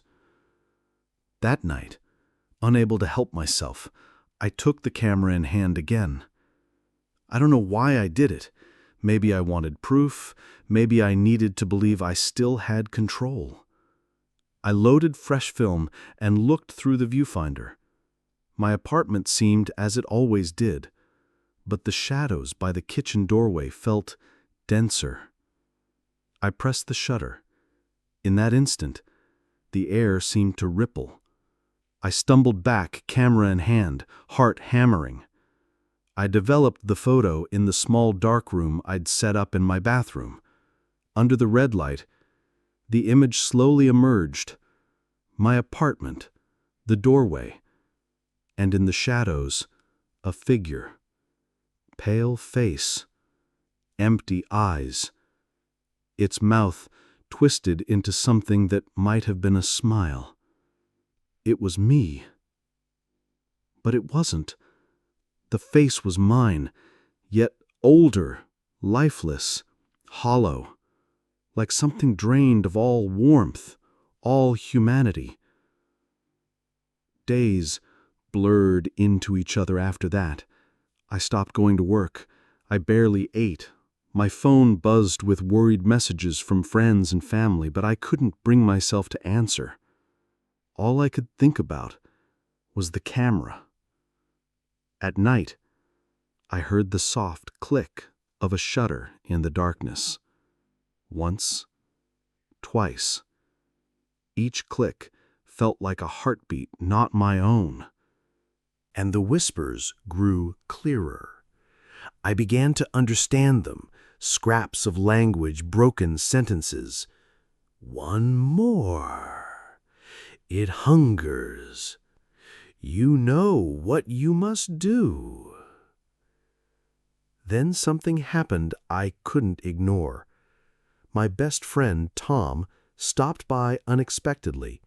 He knocked, cheerful as ever, holding takeout and a grin. "Dude, you've gone dark on everyone," he said as I let him in. "Figured you might need food or at least a shower." We sat in awkward silence for a moment before I told him about the camera. He laughed at first, then saw the look on my face. "Okay," he said. "Show me." I hesitated, but the camera felt heavy in my hands, almost pulsing with anticipation. Tom stood by the window, raising his beer in mock salute. I lifted the camera, my fingers trembling. "Ready?" I asked. "Fire away," he grinned. The shutter clicked. Tom flinched slightly, then shrugged. "Weird," he muttered. "Felt like a static shock." Hours later, Tom left. We promised to catch up soon. When I developed the photo, my blood turned to ice. Tom was there, smiling, but behind him, the shadowy figure from my earlier photo loomed closer, its face clearer now, mine, but not mine, twisted, cold, hungry. That night, Tom called me. His voice shook. "Man, I don't know what's wrong. Ever since you took that photo, I feel off, like something's watching me. I keep seeing things move in the corners." I wanted to tell him, warn him, but the words stuck in my throat. Instead, I whispered, "I'm sorry," and hung up. The next morning, I got a call from Tom's sister. Tom had been found dead in his apartment, his face frozen in an expression of pure terror. No signs of violence, no cause the doctors could explain. I knew, deep down, it was the camera and me. The guilt tore at me, but beneath it, something darker pulsed. A thrill. The whispers praised me. For the first time, I understood. The camera fed on fear, on life, and it used me as its hand. Desperate, I tried to destroy it again. Fire, water, even smashing it against concrete. Every time it returned, whole, waiting. And each time it returned, the shadow in my photos grew clearer, more real.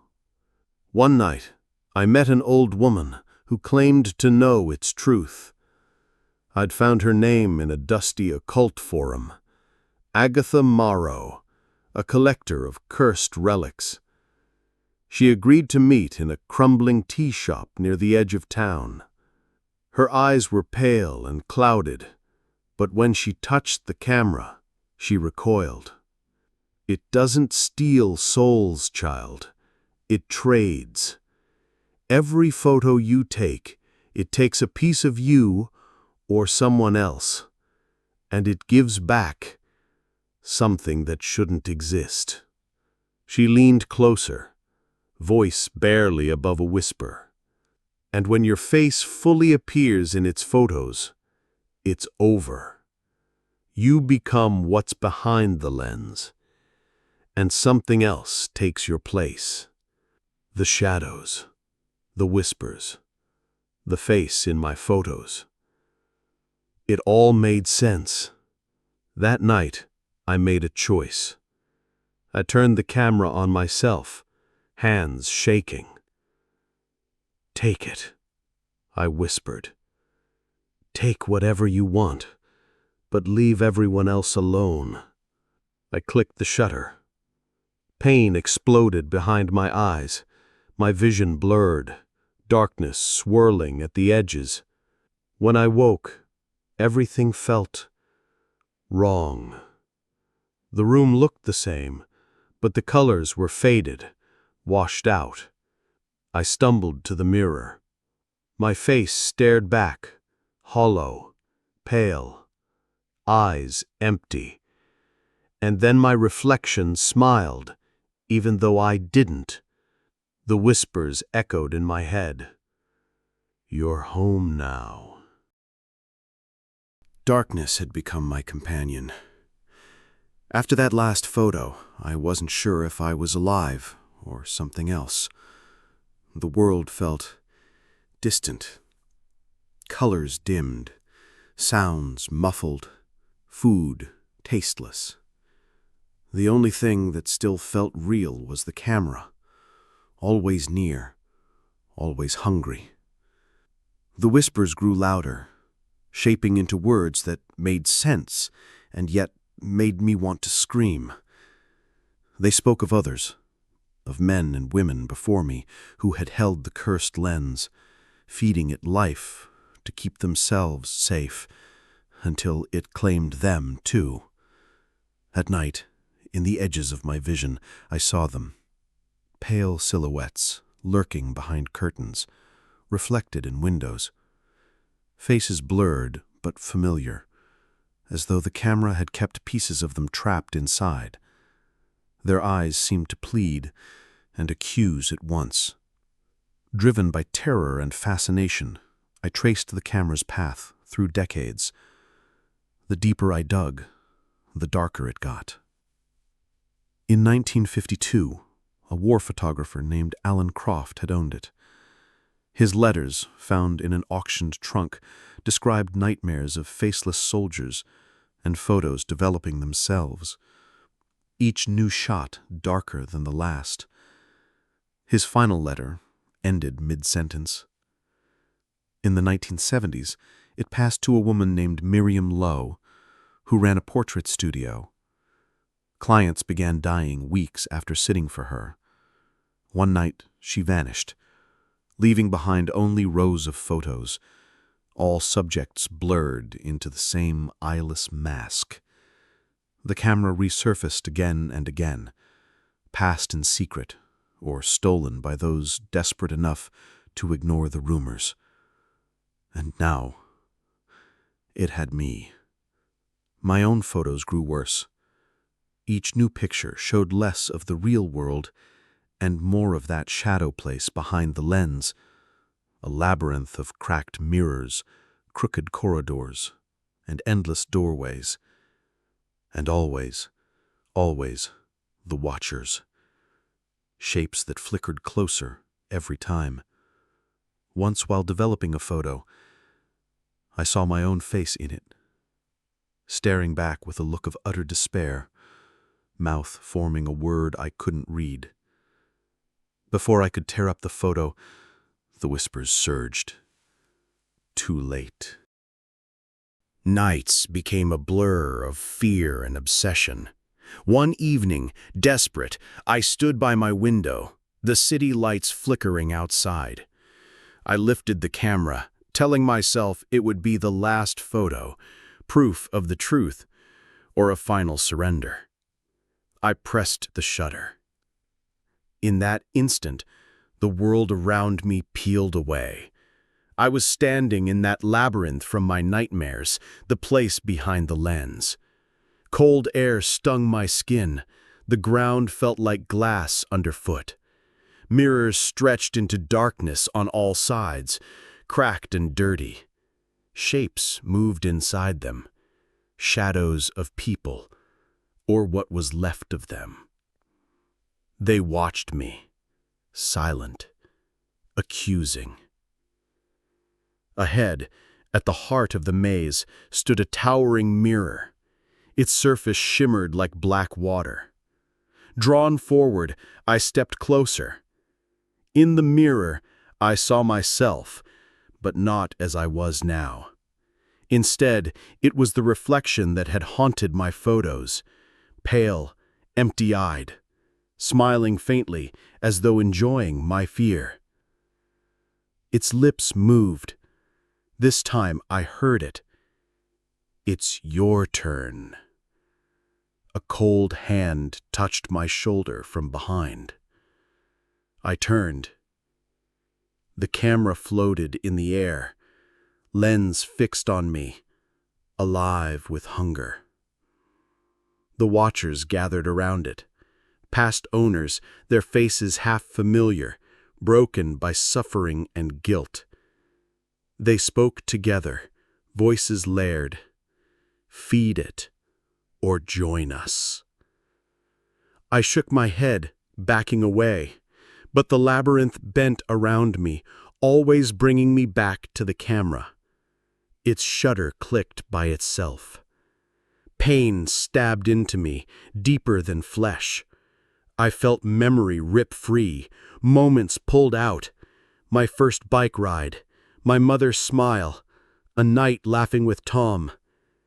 Pieces of me, gone.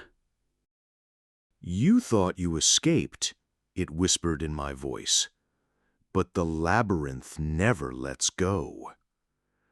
I dropped the camera, heart racing.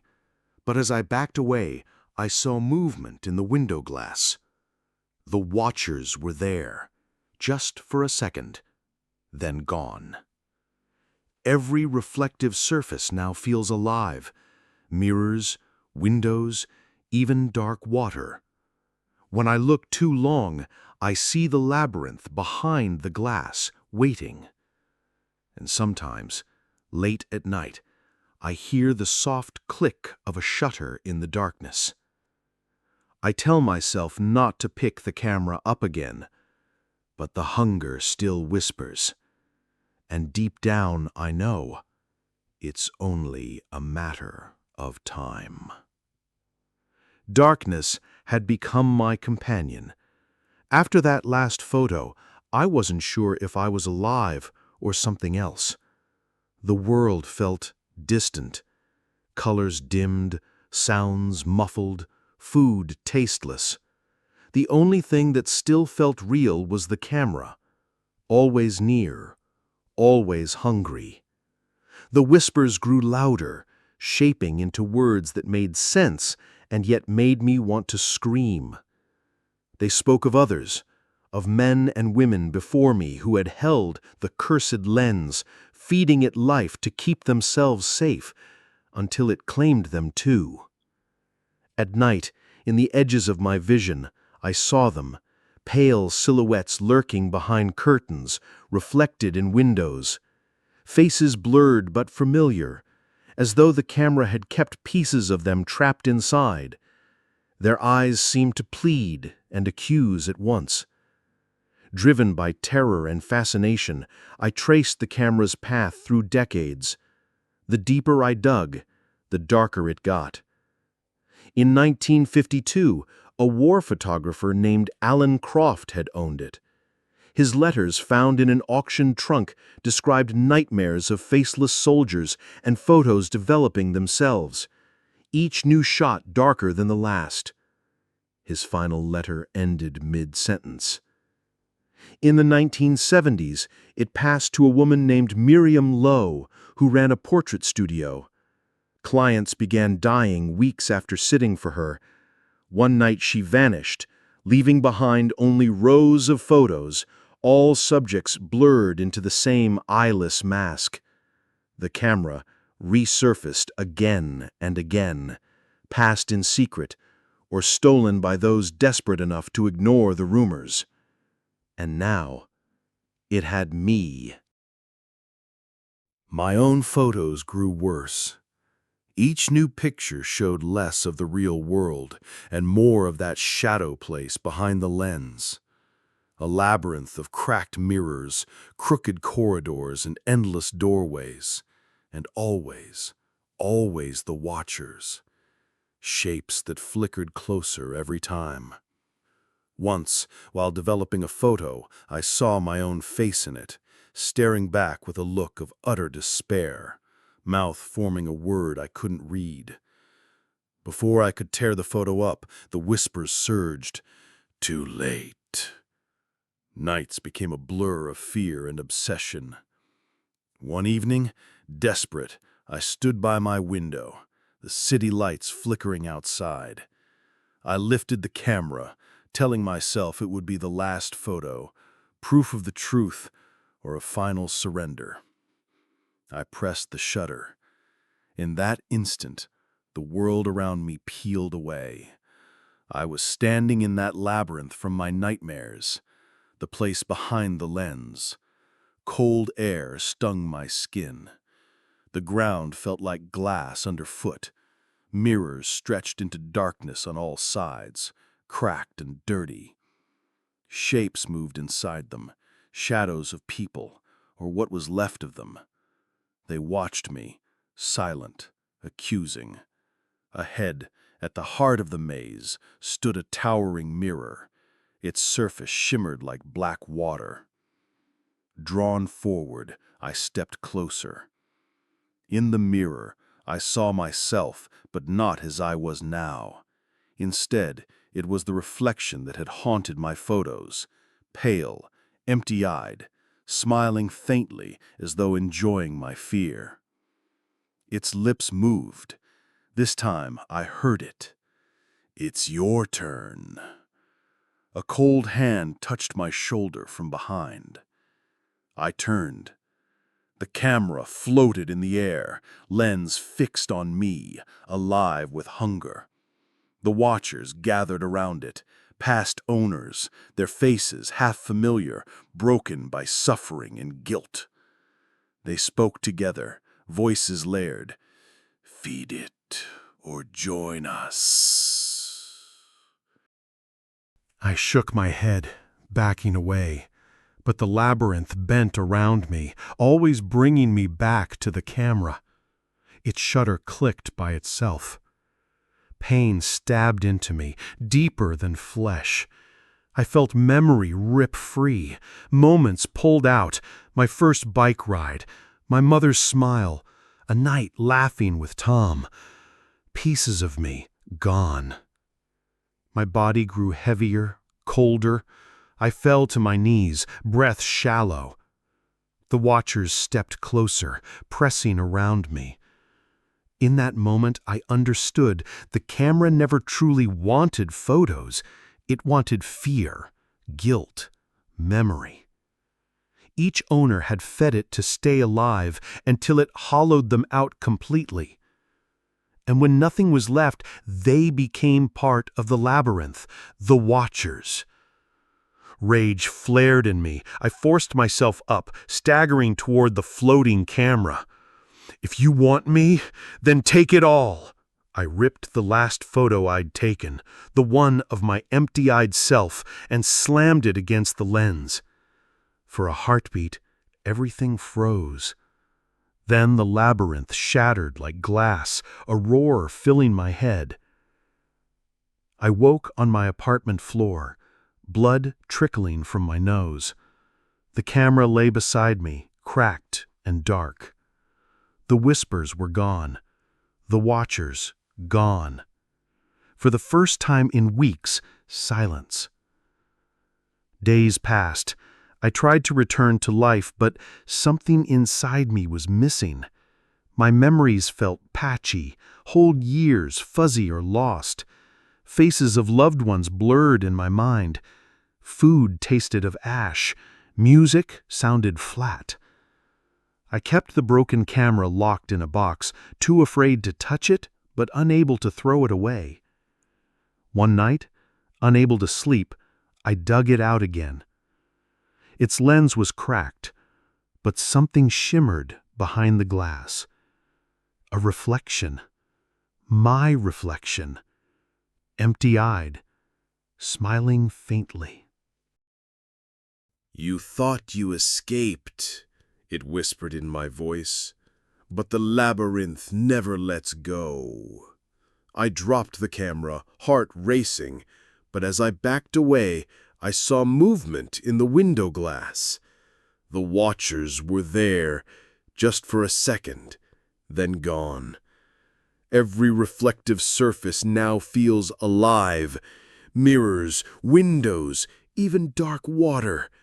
When I look too long, I see the labyrinth behind the glass, waiting.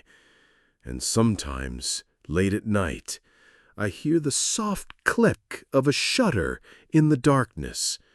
I tell myself not to pick the camera up again, but the hunger still whispers.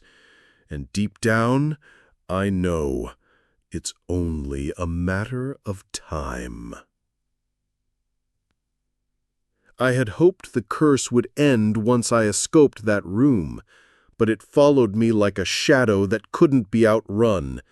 Each day became a waking nightmare, each night a prison of restless fear. Mirrors, windows, even the glint of water in a puddle, all of them turned into gateways where I saw not my own reflection, but something darker, something alive. It watched me with cold amusement, as if it knew secrets about me that even I had forgotten. I stopped looking into mirrors at all, covering them with sheets and turning away whenever glass caught the light. But reflections can't be hidden forever. They wait, patient and silent, knowing that sooner or later everyone looks. The whispers grew bolder. At first, they were like half-formed thoughts at the edge of hearing, but soon they began to sound like my own voice, echoing in my head late at night. They told me things I didn't want to remember, dredging up guilt and shame buried so deep I'd thought them forgotten. They accused me, mocked me, even pleaded with me to listen. Sometimes they whispered secrets that were true, things no one else could possibly know. And in those moments, I wondered if the darkness in the mirrors really belonged to me, or if it had always been part of me, waiting for the right moment to show itself. Then came the dreams, vivid, suffocating nightmares where I walked endless, cracked hallways lined with tarnished mirrors. In every reflection, a figure stalked me, just out of reach, its features shifting and melting into something worse each time I dared to look. One night, I awoke to find myself standing before a mirror I had boarded up, the boards ripped away and scattered around my feet. My hand was bleeding, and I realized I had been scratching at the glass as though trying to reach what lay beyond. The sight of my own wild-eyed reflection made me recoil. It felt like looking into the eyes of a stranger who hated me. The next morning, I tried to tell someone what was happening. My voice shook, and the words felt ridiculous as they left my mouth. But I needed someone to hear them, to make it real outside my own mind. The person I confided in just looked at me with a mix of pity and fear. That expression cut deeper than any blade, and I left before they could say anything else. After that, I stopped trying to explain. Some horrors can't be shared. They live in silence, feeding on the fear you don't speak aloud. The fear soon turned to dread, and the dread to something colder, acceptance. I began to realize that this was never just about the room or the mirrors. It was about me, about the darkness I had let grow inside without even knowing it. The reflections weren't showing me something foreign, they were showing me something true. Each time I denied it, the shadows grew stronger, as if nourished by my refusal to face what I was. And so I kept moving from place to place, hoping distance would weaken its hold. But you can't run from your own reflection. In every hotel room, every public restroom, every darkened shop window at night, I saw them, waiting. The figure that wasn't quite me, standing too still, its eyes black as wet ash. And always, just before I forced myself to look away, it would smile. A slow, knowing smile that told me the game wasn't over, that it had barely begun. As days blurred into nights and the world outside grew less real than the nightmare inside my head, I began to feel it, something pushing against the glass, testing it. Sometimes in my weakest moments, I felt the urge to help it, to break the mirror and reach through, to trade places and end this torment. And each time, I stopped myself at the last moment, driven not by courage, but by terror of what might happen if I failed. Now, as I write this, by the dim light of a single bulb, I can see it, even in the reflection of my own eyes. It's there, behind them, waiting, watching, and I know that soon it won't have to wait much longer, because fear can only hold back darkness so long, and mine is almost spent. After the nightmares had nearly driven me mad, I made one last attempt to end it all. I gathered every scrap of courage I had left and returned to the place where it had all started, the crumbling, rotting farmhouse deep in the marsh. It felt as though the walls themselves were breathing, soaked in the memory of my sins and the darkness I had unleashed. The air was thick with rot, and the boards creaked under my feet like dying whispers. I stood in what had once been the living room, now a shrine of my guilt, and shouted into the silence, begging the shadows to come and finish what they had started. But there was no answer, only the drip of water somewhere in the darkness, like the steady beat of a dying heart. That night I slept in the house, wrapped in the damp, moth-eaten remains of an old blanket. The dreams came again, but this time they were different. I saw her face clearer than ever, her eyes empty and yet burning with an impossible rage. She whispered words I couldn't understand, but they cut deeper than any knife. When I woke, there was a mark on my chest, a handprint, as if someone had pressed burning iron against my skin. The pain was real. It reminded me this was no mere illusion. The curse had followed me here, had marked me, and now it demanded its price. In the days that followed, I began to see them not only in my sleep, but in every reflection. Dark figures shifting behind me in cracked mirrors, in the slick surface of stagnant water, even in the glass of shop windows in town. They watched, patient, silent. But their intent was unmistakable. They were waiting for something. I stopped sleeping. I stopped eating. My body was hollowed out by fear, but my mind was kept sharp by terror. Every reflection felt like a trap, a thin veil between me and the thing that wanted to pull me through. Desperate, I reached out to anyone who might help: priests, mystics, scholars of the occult. Some refused to even speak with me when they heard what had happened. Others tried to help, but every ritual, every prayer, every charm failed. Each failure made the shadows stronger, their whispers louder, and my own reflection stranger. Sometimes it didn't copy my movements. Sometimes it smiled when I did not. Sometimes it raised a hand when mine stayed still. It mocked me, as though it knew the truth I was too afraid to accept, that I was the source of this horror, and that escape was impossible. Then came the night I dared to look into the largest mirror I could find, hoping to confront whatever it was. What I saw nearly broke me. My reflection didn't just lag or smirk, it stepped forward, closer to the glass, while I stood frozen in place. Its eyes were empty holes, leaking a black mist that coiled across the mirror's surface. I wanted to run, but my legs wouldn't move. I wanted to scream, but my throat locked tight. The reflection raised a hand to the glass and pressed its palm against it. The surface rippled like water, and for a single, eternal moment I felt it pull at me, as though it was trying to drag me through to the other side. I staggered back, heart pounding so hard I thought it might burst, and smashed the mirror. The shards scattered across the floor, but in each one I still saw that same dark figure staring back. Shattering the glass had done nothing. If anything, it had made it worse. The curse was no longer tied to a single object.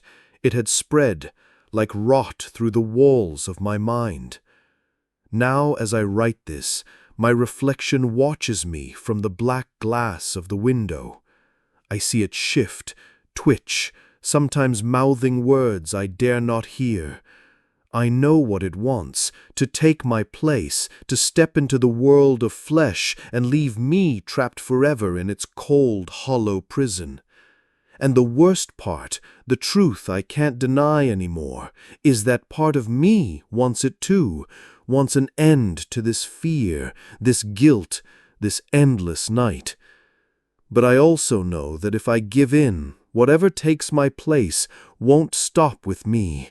It will go on, and no one will be safe. So I keep writing, because as long as I tell this story, I remain real. As long as someone hears it, I'm still here. And though I feel my strength fading, I have to finish, even if it's the last thing I do. It all led to this moment. After nights spent pacing in rooms lit only by a single flickering bulb, after weeks of jumping in every reflection that caught my eye, I knew the end had finally come. The walls felt thinner, the air heavier, and even my own breath seemed to echo back at me from unseen mouths. I could hear them clearly now. Not whispers, but words, layered and overlapping, chanting truths I didn't want to hear. They didn't sound angry anymore.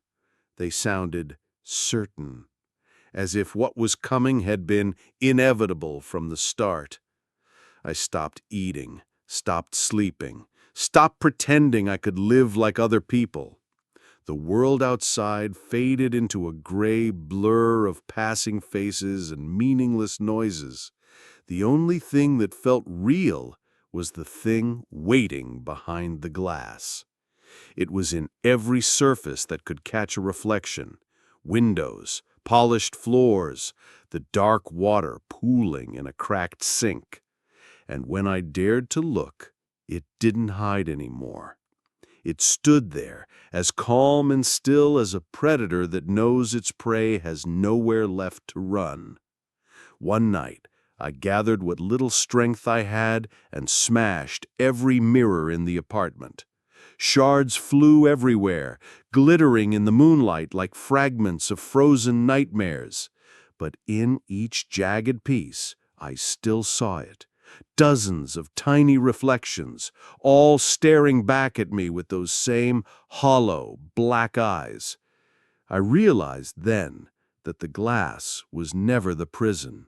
The prison was me. The chanting grew louder. It seeped into my thoughts until I couldn't tell where my mind ended and theirs began. I felt it in my bones like a second heartbeat, pounding out a rhythm I couldn't resist.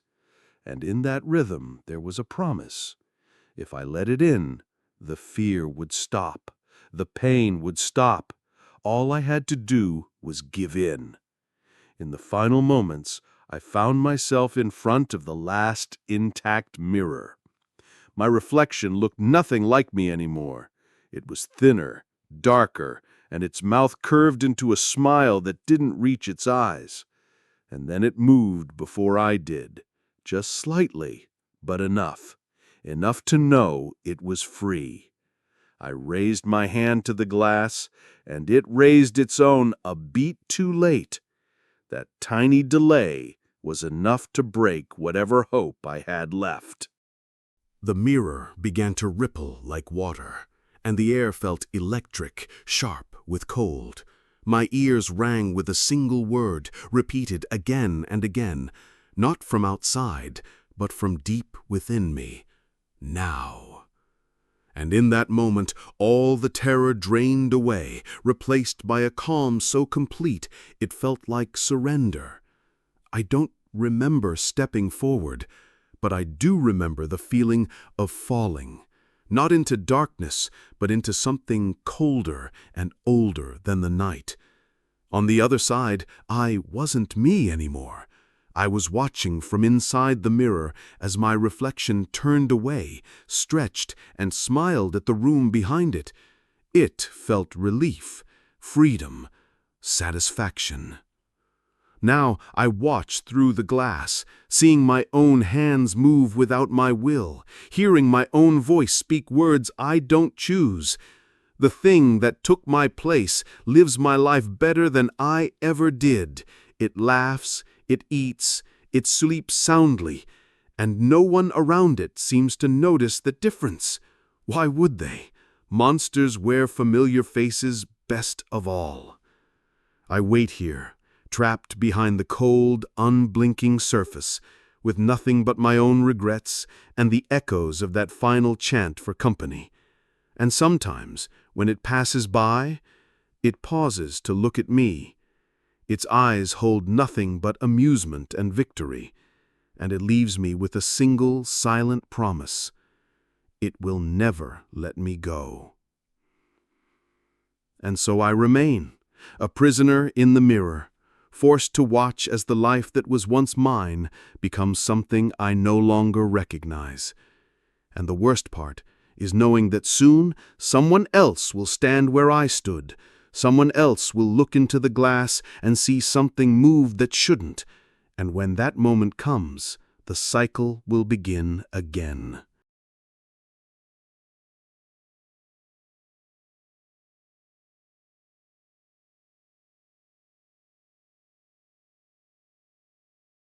It started the night I moved into the old boarding house on Ash Grove Lane, a place so forgotten that even the postman hesitated before dropping mail in the crooked box.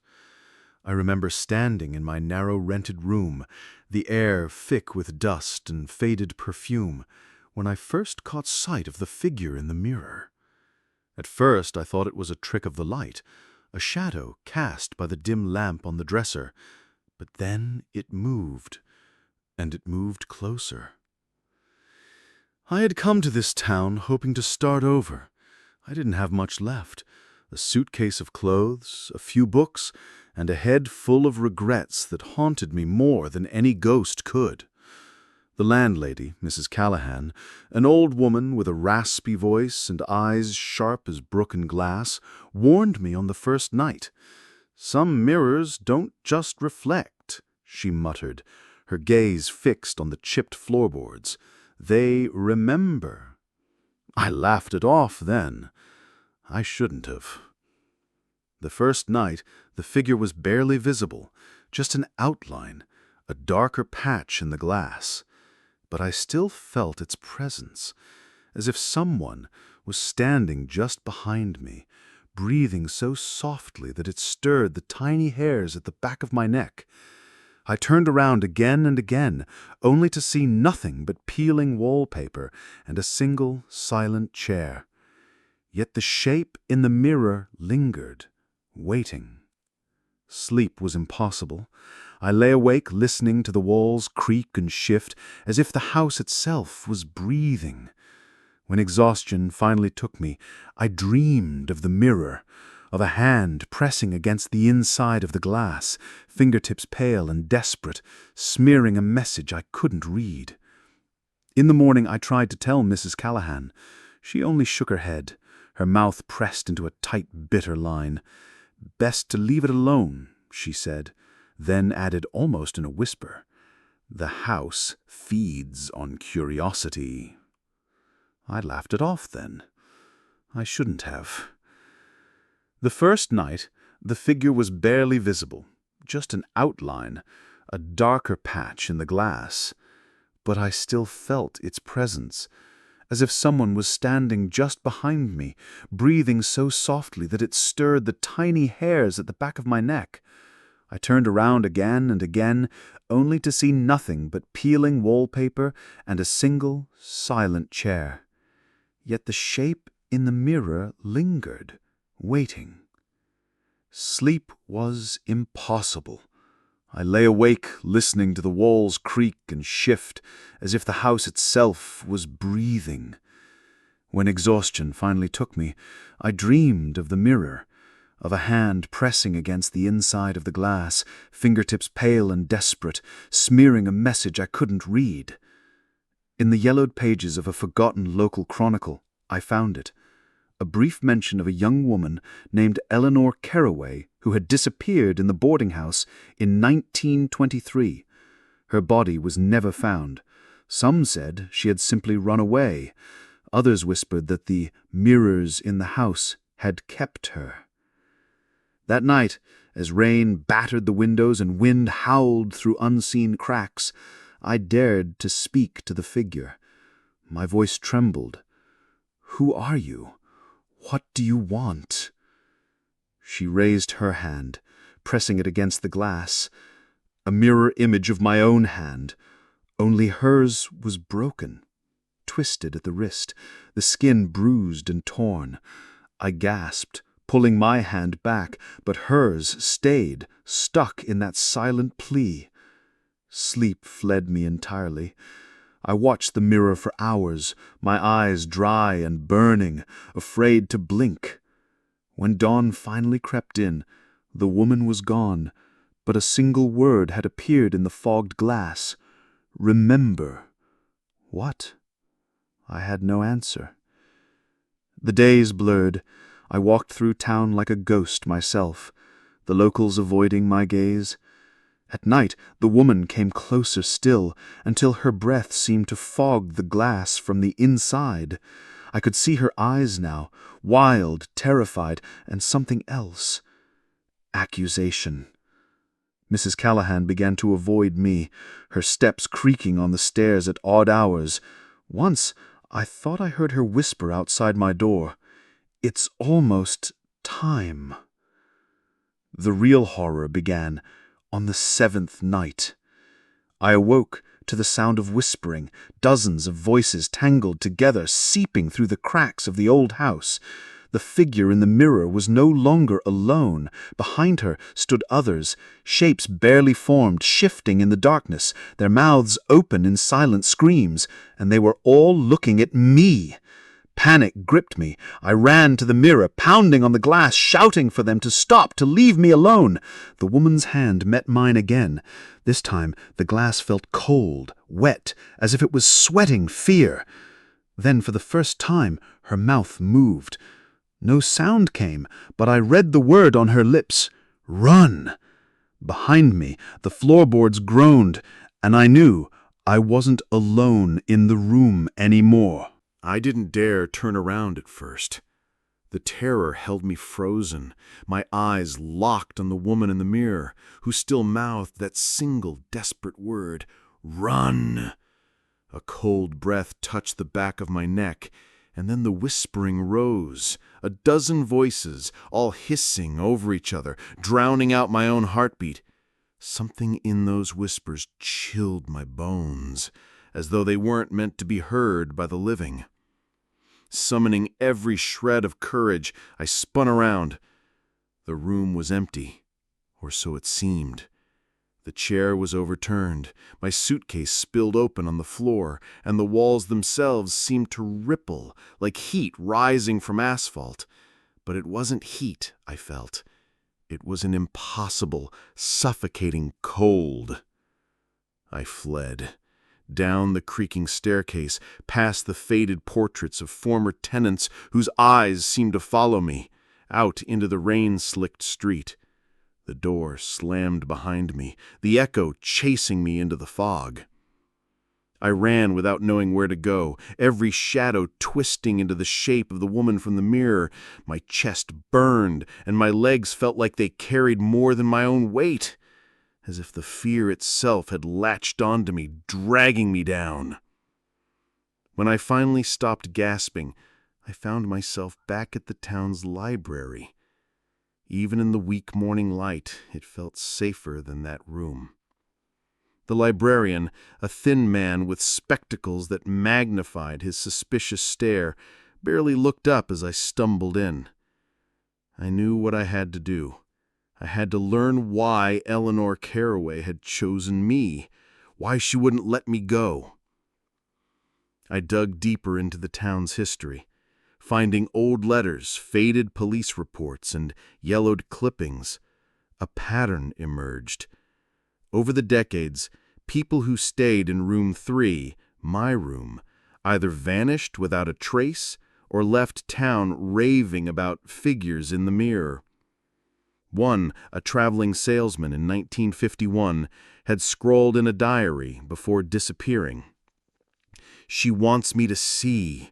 She won't stop until I see." The question burned in my mind. See what? That night, against all reason, I returned to the boarding house. Mrs. Callahan met me at the door, her lined face pale under the dim porch light. "You came back," she rasped, almost sadly. "I need to know," I replied. She looked at me for a long moment, then whispered, "Then you must watch. But remember, some truths don't set you free. They trap you." Inside, everything felt wrong. The air was heavy, smelling of damp wood and something older, sweeter, like rotting flowers. The whispers began the moment I stepped into room 3, though now they seemed clearer, words half-formed. See, remember, truth. I sat before the mirror, heart pounding, and waited. Minutes passed. Hours. The woman returned, closer than ever, her cracked lips trembling. "Show me," I whispered. The glass darkened, as if night itself had pooled behind it. The woman stepped aside, and for the first time I saw beyond her a narrow corridor lined with more mirrors stretching into darkness. Shapes moved inside them, broken reflections of something monstrous, twisted copies of human forms. In each reflection, I saw Eleanor, sometimes crying, sometimes screaming, sometimes clawing at the glass as though trying to escape. And beside her, other faces, men, women, children, all lost, all trapped. My breath caught as in the deepest mirror I saw something worse. Myself. I stumbled back, heart racing, but the woman in the mirror raised her hand, beckoning. Against every instinct, I stepped closer. And suddenly, I wasn't looking into a reflection anymore. I was looking through. The room around me shifted. Wallpaper peeled away, revealing scorched wood. The air smelled of smoke and burnt hair. Shadows moved at the edge of vision, whispering in a language older than words. The woman pointed to the floor. Slowly, the boards became transparent, revealing a hidden space beneath the room. A narrow crawl space, packed with old trunks, broken furniture, and something worse. Bones. Tiny bones. Children. The realization slammed into me. Eleanor wasn't the monster. She was another victim, and so were the dozens of others trapped in the mirrors. Mrs. Callahan's voice came from behind me. They had to be kept quiet. The house hungers for secrets. I turned to see her standing in the doorway, candle in hand. Her shadow flickered wildly on the walls. They were only children, I choked out. They were.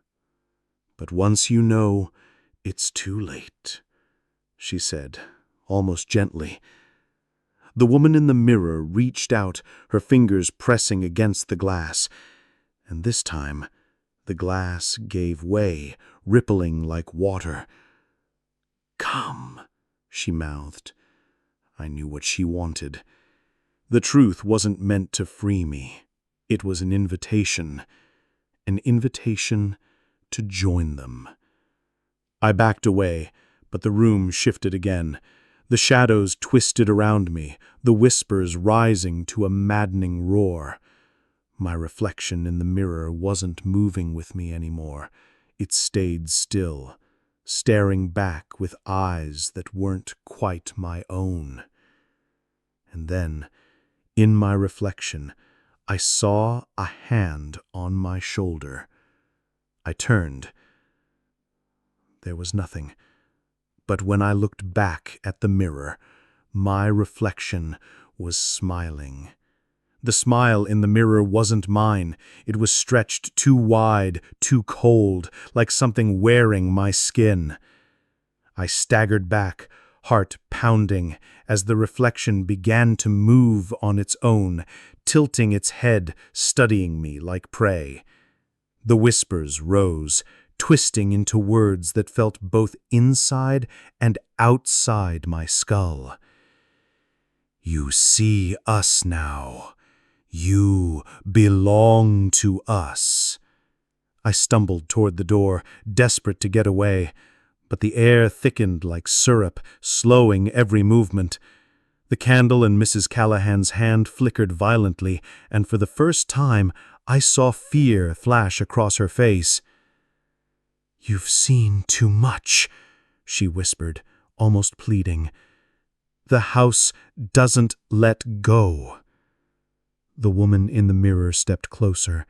Her mouth opened, but instead of a voice, there came a deafening hum, like bees trapped in glass.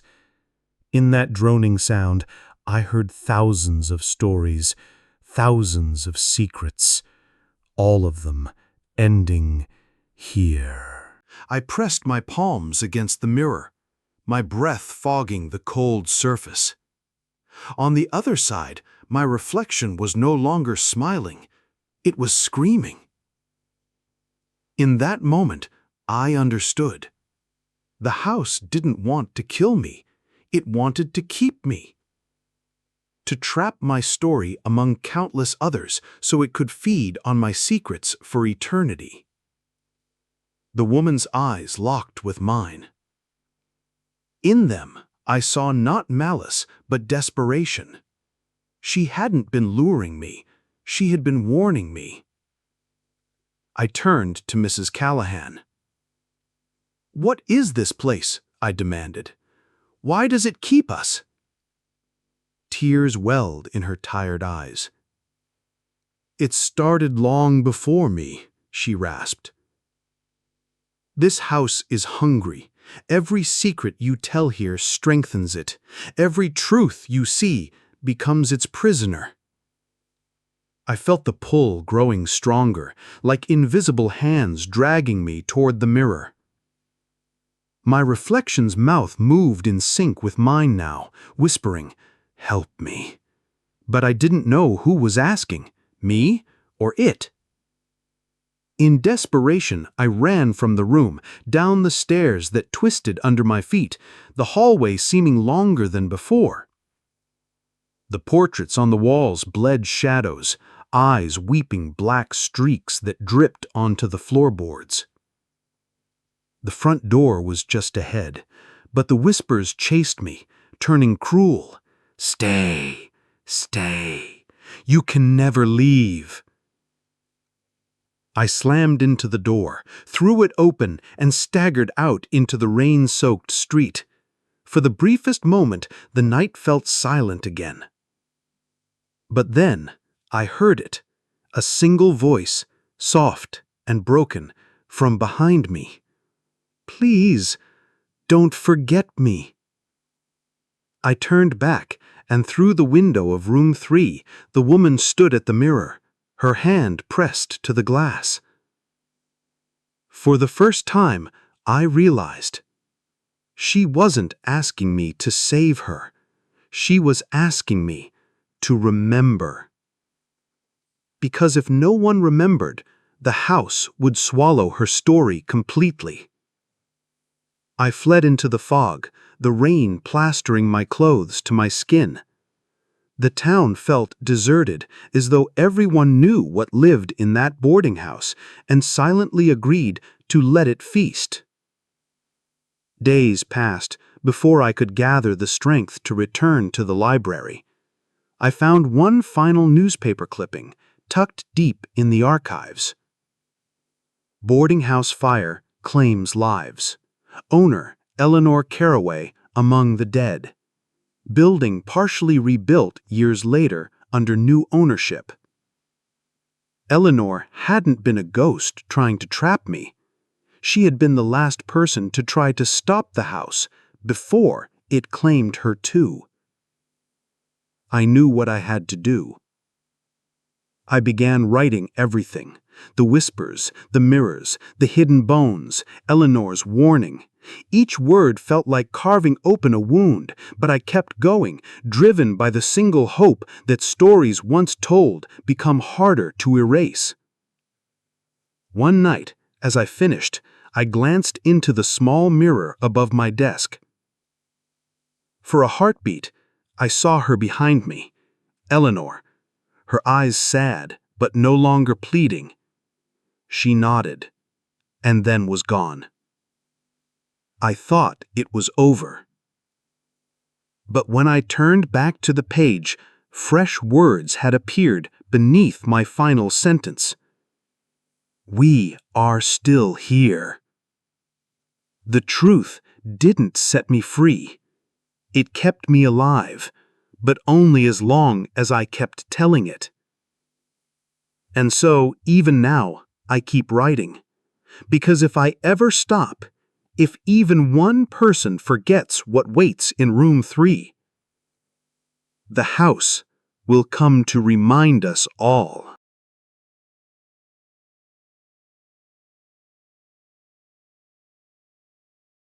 I didn't have much choice when I signed the lease. The price was unbelievably low. The landlord barely asked any questions. And the place, well, it didn't look so bad at first glance. Sure, the wallpaper peeled off in places, and the windows whined each time the wind picked up, but I'd lived in worse. I moved in on a Tuesday afternoon, dragging 2 suitcases and a cardboard box of kitchen stuff up the narrow stairway. The key turned with a dry click, and the door swung open without resistance. Inside, the air smelled of dust, old wood, and something I couldn't quite name.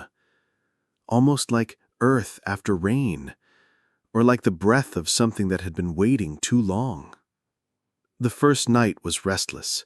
Floorboards creaked under no weight, and shadows stretched farther than they should.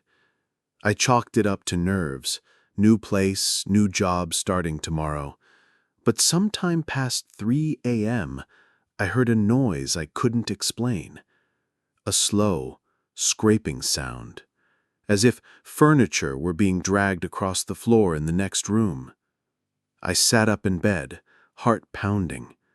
The hallway outside my door was dark, lit only by the sickly orange glow of a single street lamp filtering through the window. I told myself it was nothing, maybe old pipes or settling beams, but the noise came again, closer this time. I got out of bed, stepped into the hallway, and found it empty. No furniture had moved. Nothing seemed out of place, except for one thing. The hallway felt longer, as if the walls had shifted subtly overnight, pushing the far end farther away. The next morning, I blamed the dream. Lack of sleep can do strange things to the mind.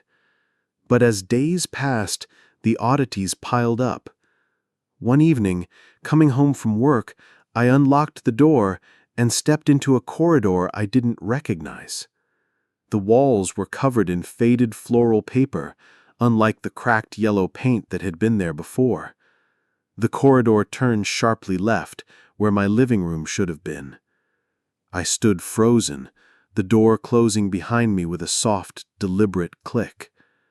For a second, I wondered if I opened the wrong apartment, but my keys were still in the door, and my coat still hung on its familiar hook. I followed the hallway, each step echoing too loud, as if the walls themselves listened. At the end, I pushed open a door and found my living room, just as it had always been. But the air smelled different, like damp stone and old ashes. The next morning, the hallway was back to normal. But now I began to notice smaller things. My reflection in the hallway mirror lagged behind my movements by a fraction of a second. A stain on the ceiling grew overnight, branching like a spreading bruise. And every night, that scraping sound came back, closer and closer. Then the dreams started.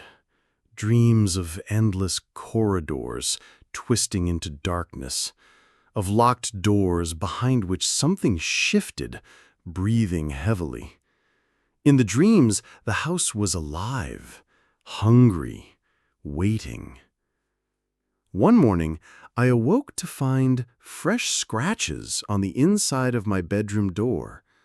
Long, parallel marks, as if made by something with too many fingers. I checked my nails. They were short and clean. I lived alone. I tried to tell myself to move out, find a new place, lose the deposit, forget the whole thing. But every time I looked for apartments, something stopped me. I'd get headaches, or the website would fail to load. Once, I dialed a realtor's number, and all I heard on the other end was deep, rattling breathing. At night, the walls whispered. They spoke not in words, but in a slow, rising hum that crawled into my bones. And still, every morning, the house looked perfectly normal, almost welcoming. The turning point came 2 weeks later. I woke up at dawn to find the living room door ajar. Beyond it, the corridor had changed again. It now stretched impossibly far, lined with doors I'd never seen before. And at the very end, in the half-light, something moved. I closed the door slowly, heartbeat echoing in my skull. For the first time, I realized it wasn't that the house was changing. It was showing me more of itself. Room by room, hallway by hallway, drawing me deeper inside. And I was starting to understand something terrible. The front door wasn't an exit anymore. It was just another door, leading further in. For days after that dawn, I tried to pretend nothing had changed. Wake up, go to work, come back, eat something tasteless, fall into uneasy sleep. But the door at the end of the corridor haunted me.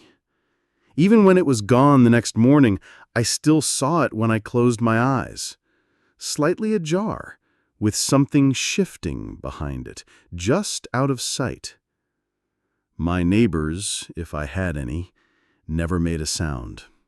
No footsteps on the stairwell, no voices through the walls. The building felt hollow, like an abandoned shell.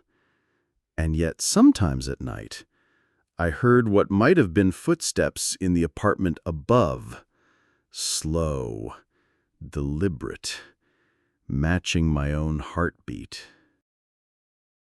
One evening, after the longest day at work I could remember, I came home to find the kitchen different.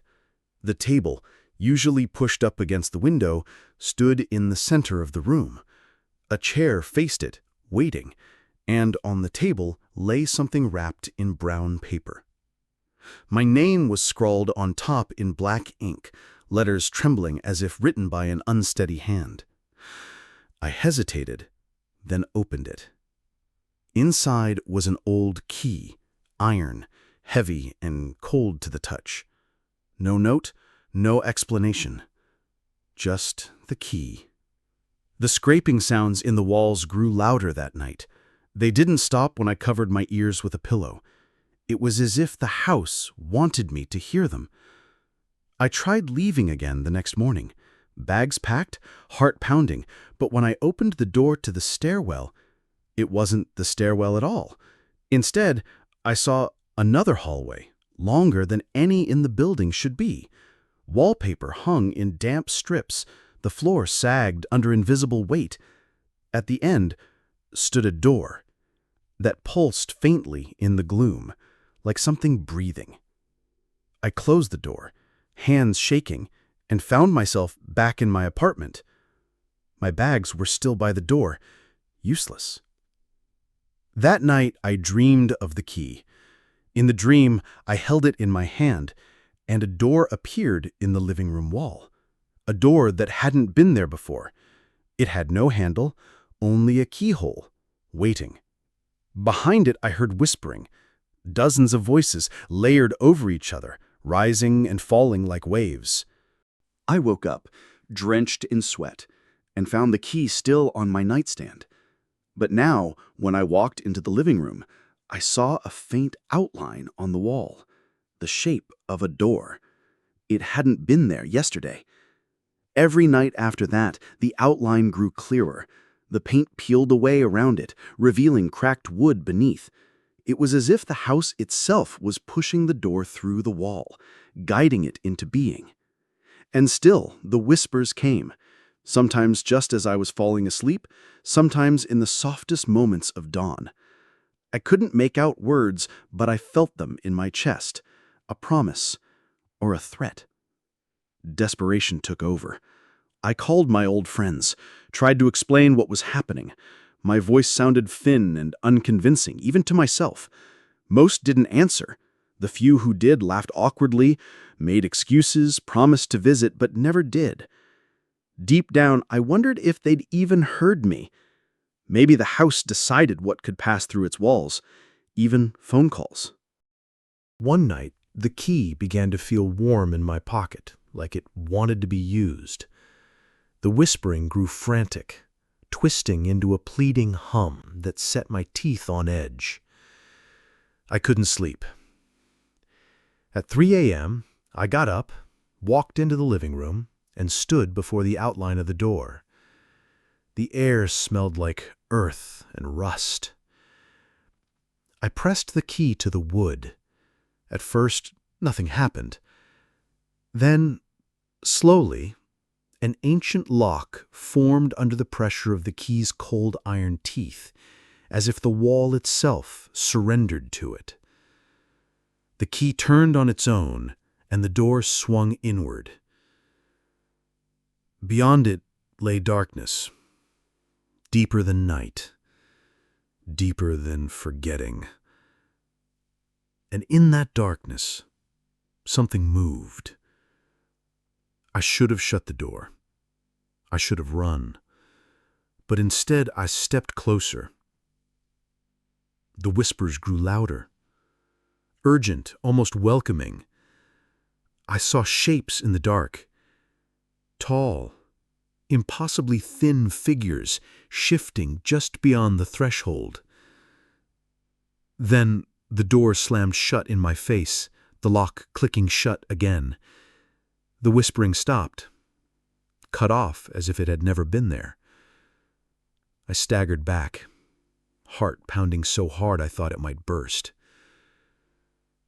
The living room was quiet again, unchanged, except for the door, now fully formed in the wall, a part of the apartment. The key in my hand felt heavier, colder. And I knew, without knowing how, that door would open again, but next time it wouldn't close until something or someone had crossed through. Days blurred into nights after that. I barely left the apartment, afraid of what might be waiting in the hall, and even more afraid of what would happen if I wasn't here when the door opened again. It felt like the walls themselves were breathing, each exhale brushing cold air across the back of my neck. At first, I tried to convince myself it was madness, hallucinations brought on by exhaustion, stress, loneliness. But deep down, I knew better. Madness couldn't make doors appear in solid walls. The whispers changed.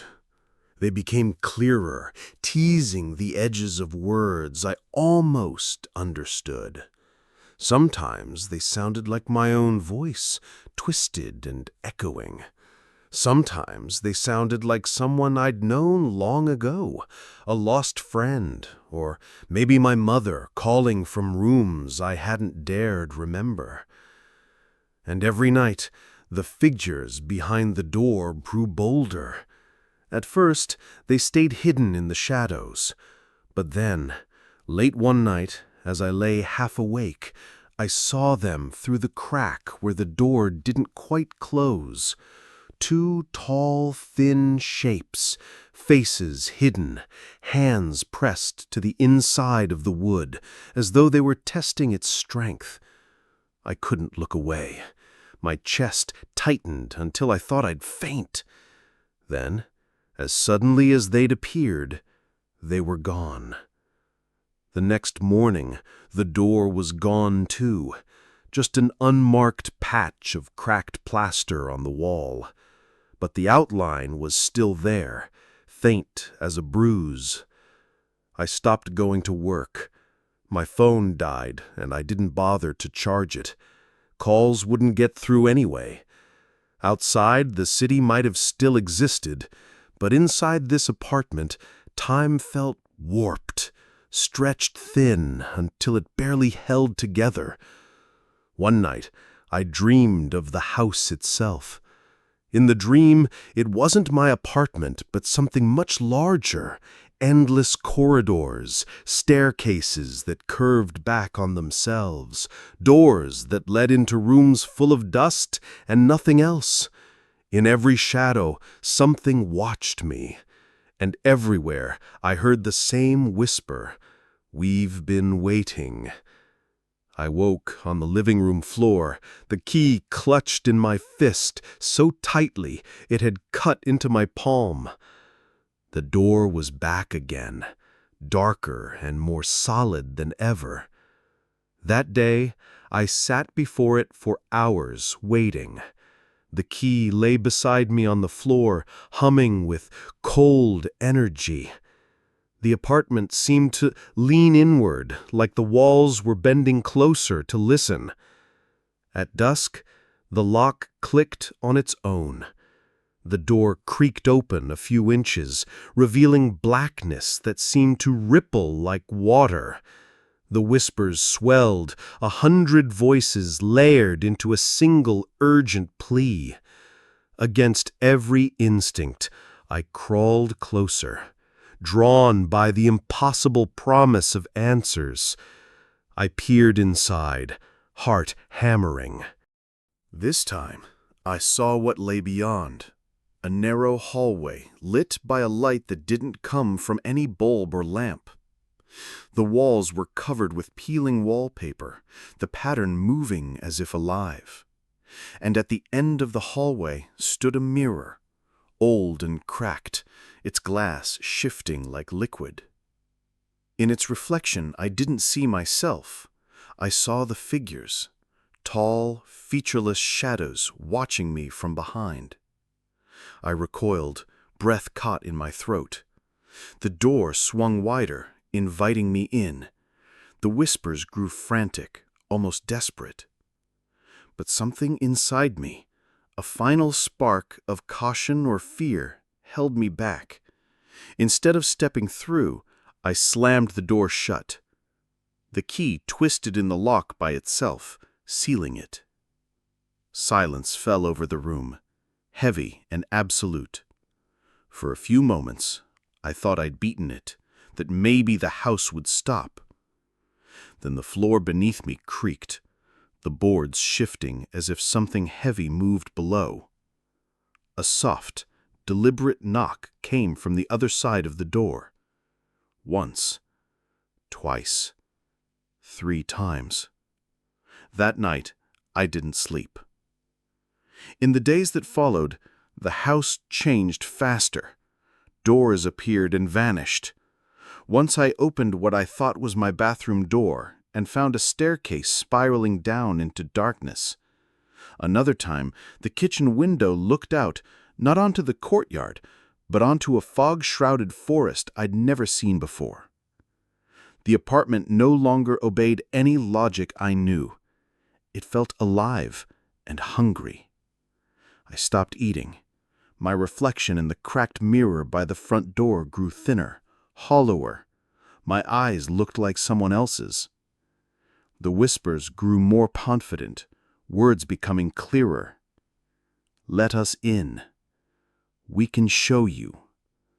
You belong here. Part of me wanted to listen. The loneliness gnawed at me until even fear felt better than emptiness. One night, exhausted beyond thought, I unlocked the door again. The figures were waiting, closer than before, hands reaching out. I stepped forward, close enough to see that they weren't entirely shadows. They had eyes, dark and glistening, watching me with impossible patience. They didn't speak aloud, but I felt their words inside my head. Come, see what lies beyond. The hallway beyond the door pulsed with living darkness, the walls breathing like lungs. It smelled of wet stone and forgotten places. I almost crossed the threshold. Then I remembered who I was, or who I used to be. The person who still hoped there was a world outside these walls. I stumbled back, slamming the door so hard the whole apartment shook. Dust rained from the ceiling. The key in my hand burned my palm, as if punishing me. The whispers turned cold, disappointed, fading into silence. The next morning, the door was gone again, but I knew it would return. And each time it would be harder to resist. The apartment felt smaller, the walls closer. Outside, the city was a memory, fading like a dream I couldn't quite recall. The figures were waiting. And deep down, part of me knew, someday I would open the door again. And this time, I wouldn't close it. I stopped counting days. Time had become a liquid thing, pooling in the corners of the apartment, slipping through my fingers when I tried to hold on to it. The clocks on the walls froze at odd hours, or spun so fast that the hands blurred into circles. The door returned, of course. It always did. And each time it felt closer to the center of my world, as if everything outside the frame of its blackened wood was less real, less solid. One night, the whispers changed again. They weren't calling to me from behind the door anymore. They were inside the apartment, slipping around the furniture, coiling in the shadows. I heard them in the kitchen as I stood by the cracked sink, in the hallway as I moved past the peeling wallpaper. Why wait? Why hide? It's already inside you. That last whisper clung to me like cobwebs. I tried to ignore it, but each time my eyes drifted to the door, my pulse quickened with something that felt too close to longing. I found myself pacing in circles, as if drawn by an invisible leash. The key never left my pocket, heavy as a stone. At night, I dreamed of the apartment opening up, walls crumbling outward to reveal endless corridors beyond, lit by dying bulbs that flickered and popped. In every doorway stood the figures, taller than before, faces hidden but watching. Sometimes I woke to find myself standing by the door, the key halfway to the lock. I started talking to the apartment. I'd catch myself whispering to the walls, apologies, bargains, demands. "Let me go," I'd say, pressing my palm to the cracked plaster. "Please, let me leave." The walls answered in silence. But behind that silence, I felt amusement. The apartment wasn't keeping me here. I was keeping myself. Food ran out. The water from the tap turned rusty, staining my hands and the cracked plates in the sink. I stopped trying to clean. The smell of dust and mold filled the rooms. Yet the door remained clean, untouched by decay, the black paint smooth and cool under my fingertips. One night, I gave in. I unlocked. This time, the hallway beyond was longer, darker. The figures were gone, but I felt them, behind me, beside me, waiting. I stepped through. The door closed behind me with a soft click, sealing me in. I turned back, but there was no handle, no keyhole, only smooth black wood. The air smelled of earth and rot, damp stone, and something sweet beneath it all. I walked. The hallway twisted and narrowed, the wallpaper moving like it was breathing. At the end, a stairway spiraled downward, swallowed by darkness. My footsteps echoed, though the walls were close. The whispers followed, growing clearer with every step. Almost there. We've been waiting. See? At the bottom, I found a door like the first. Black, worn, waiting. I opened it. Beyond lay a room filled with mirrors, tall tarnished glass set into heavy wooden frames. The floor was covered in dust, so thick my footsteps left deep trails. In the reflections I saw myself, but not as I was. In some, my face was blurred. In others, twisted by fear, hunger, or something darker. Then I saw them, the figures. They stood behind me in the mirrors, though when I turned, the room was empty. The whispers came from the glass itself now. "Look." I stepped closer to the largest mirror. The reflection shifted. I saw the apartment, but changed. The walls pulsed with black veins. The windows bricked up.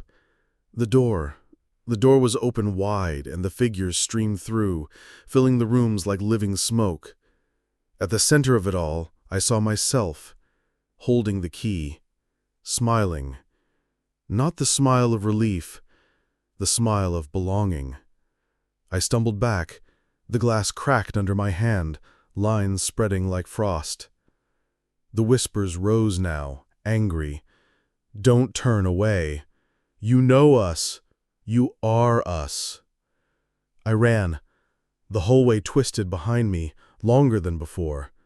The walls closed in, nails and splinters tearing at my clothes. The stairway was gone. In its place, another door. Shaking, I unlocked it with the key. The apartment greeted me with silence. The door behind me dissolved into the wall. The figures didn't come out, but I knew they hadn't left. I sat on the floor, the key burning cold in my hand. Outside, the world felt distant, unreachable. The only real thing now was the door.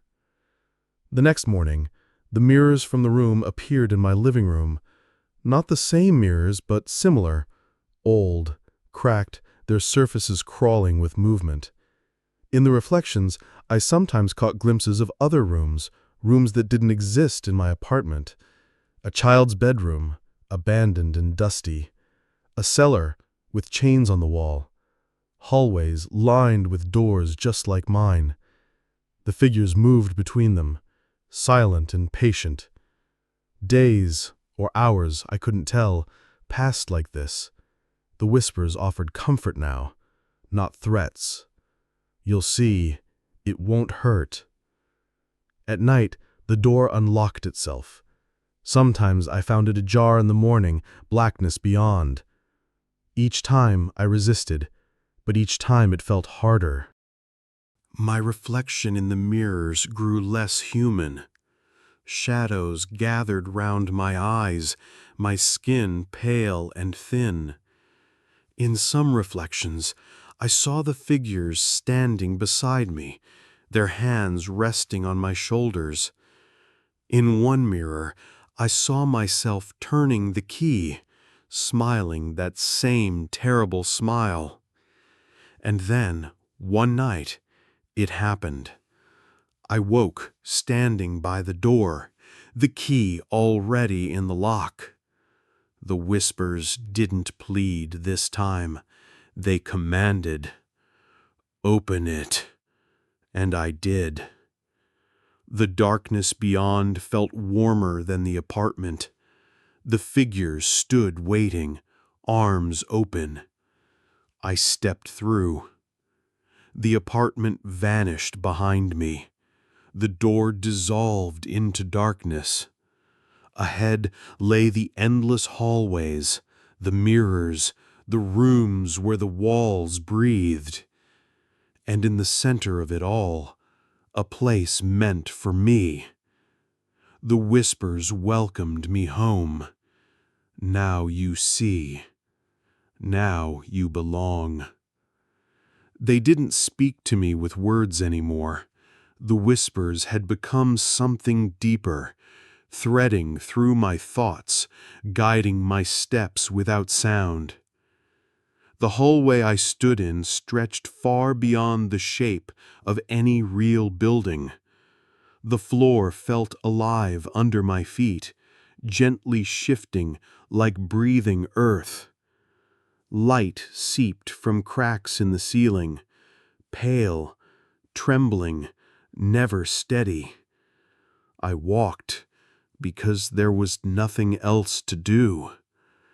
As I moved, I saw the rooms again, glimpsed through half-open doors.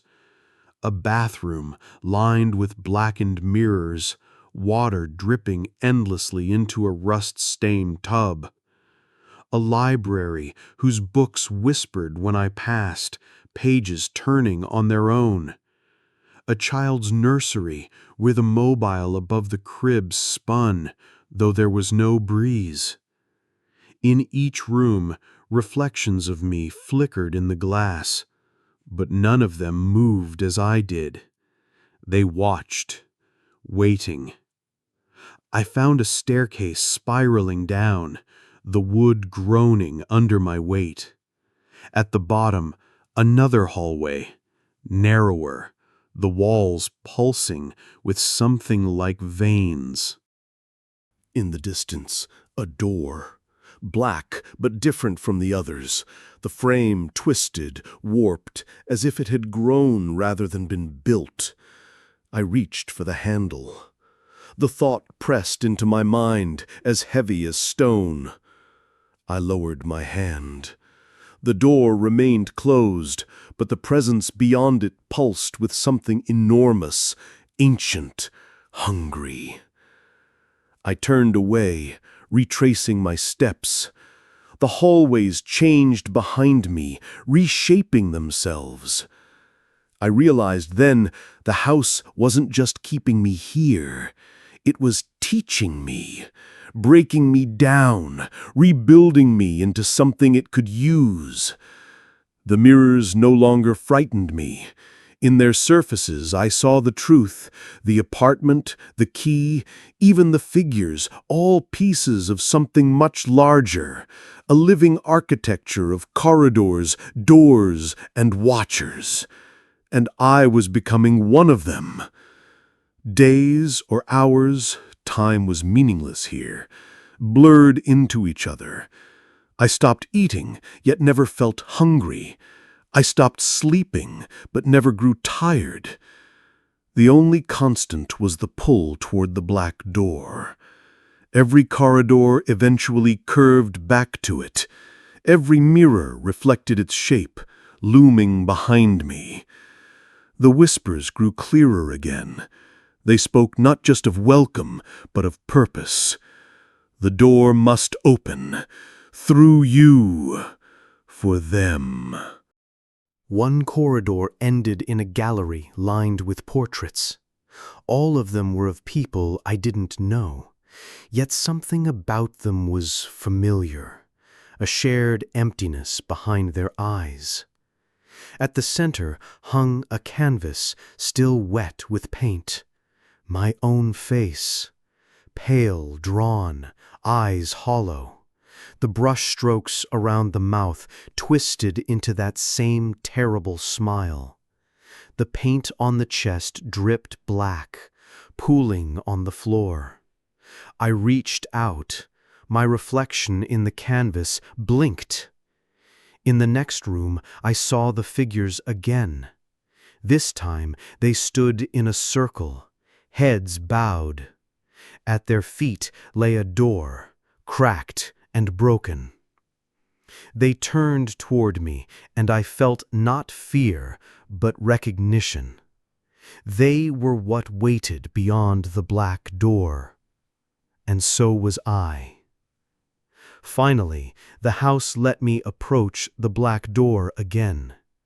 No whispers now, just the silent weight of expectation. I put my hand on the handle. The cold sank into my bones. The door opened inward. Beyond lay a vast chamber, ceiling lost in darkness, walls crawling with countless other doors. Each pulsed gently, like the beat of a heart. In the center, an empty space, waiting for a door to complete the circle. The key in my hand felt warm now, alive. It's time, the thought pressed into me. Become. I stepped forward. The walls shivered, doors creaking softly. As I reached the center, the floor opened. From below, something rose, a doorframe of living wood, still growing, twisting. I placed the key against it. The door blossomed into being, black, but marked with veins of red light pulsing just under the surface. I understood then. The apartment, the hallways, the endless rooms, they were all parts of a single vast house, alive, hungry. It expanded through those who opened doors inside it. My door would be part of that growth, a new corridor, a new trap for another lost soul. The figures gathered around me, silent.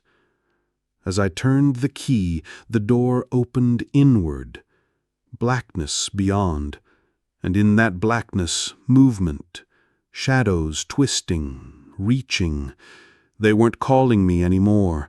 I was already theirs. I stepped through. The door closed behind me without a sound.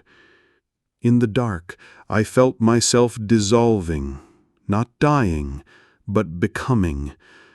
The watchers welcomed me without words, and beyond me, far away, in some other corridor, I knew another door had appeared, waiting for someone else to find it.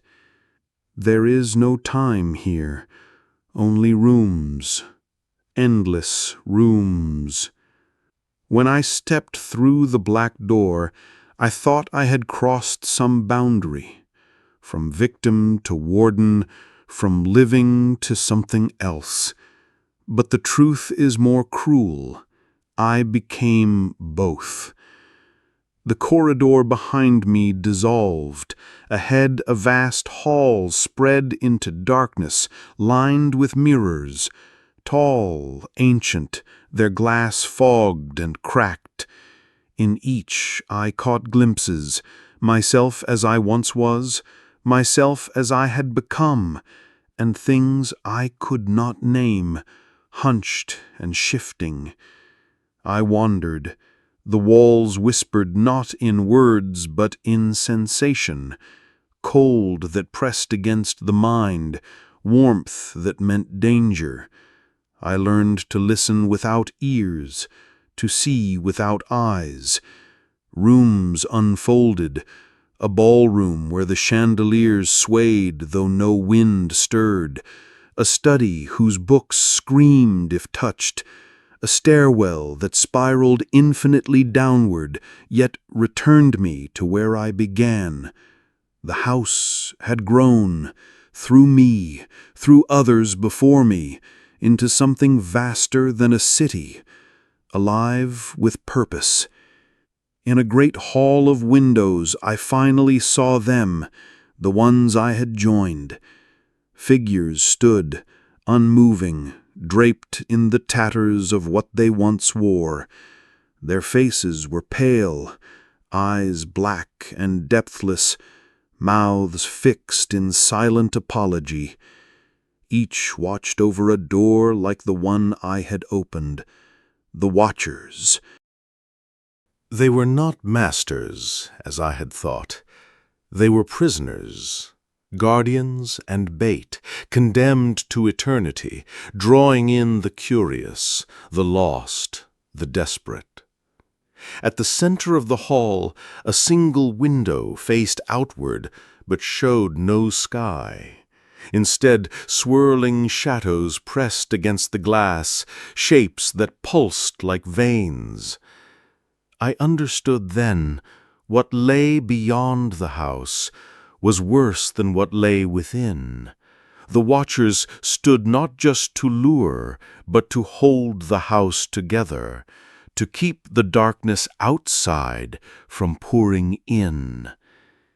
And now I was one of them. For a long time, days or centuries, there is no telling, I kept watch. Sometimes I glimpsed people in the mirrors, lost souls wandering hallways, clutching keys they barely understood. I whispered, without speaking, guiding them toward the black door. Some turned away, fleeing into endless corridors. Some, trembling, opened the door and stepped through, becoming part of the house, as I had. Each time the house shifted, growing larger, deeper, stranger. One day, if days still existed, I felt something different. A child, a boy, no more than 12, lost and terrified, clutching a broken camera as if it were a talisman. His fear fed the house. The walls leaned toward him, the mirrors trembled with anticipation. Yet the boy moved not with curiosity, but with desperate courage. He was searching, not for power, not for escape, but for someone he had lost. His mother. I whispered to him, as the Watchers had whispered to me, "Come to the door." But something in him resisted. His love burned like a small flame, pushing back the house's hunger. At the black door, he paused. His reflection in the glass shook his head, silently pleading. And he stepped back. The Watchers around me shuddered in silent disappointment. The house strained, but could not force him. The boy turned and fled down a corridor that collapsed behind him. Yet he ran on, guided by hope rather than fear. In the mirrors, I saw him find a small door marked exit. the first I had ever seen. He pushed it open. Light spilled in. For the first time since I had become a watcher, I felt something like warmth, regret, memory. I remembered who I had been, the loneliness, the longing to belong, the mistake that had led me to open the door. And I remembered that choice had been mine. The black door before me pulsed as if questioning, could I still choose? I reached out, and for a moment the handle felt solid, real. But when I turned it, nothing happened. The watchers do not leave. The house grew quiet. The boy was gone, safe, for now. But others would come, the curious, the broken-hearted, the greedy, and I would still be here, waiting, watching, whispering. Some nights I hear the distant echo of laughter, like a memory from another life. I hold on to it, not because it saves me, nothing can, but because it reminds me I was once human. And perhaps, somewhere deep in the labyrinth of corridors and mirrors, that spark of humanity still lingers. So if you ever find yourself in a forgotten hallway, staring at a black door and hearing a voice in your mind, know this: the house hungers, but the choice is still yours, for now.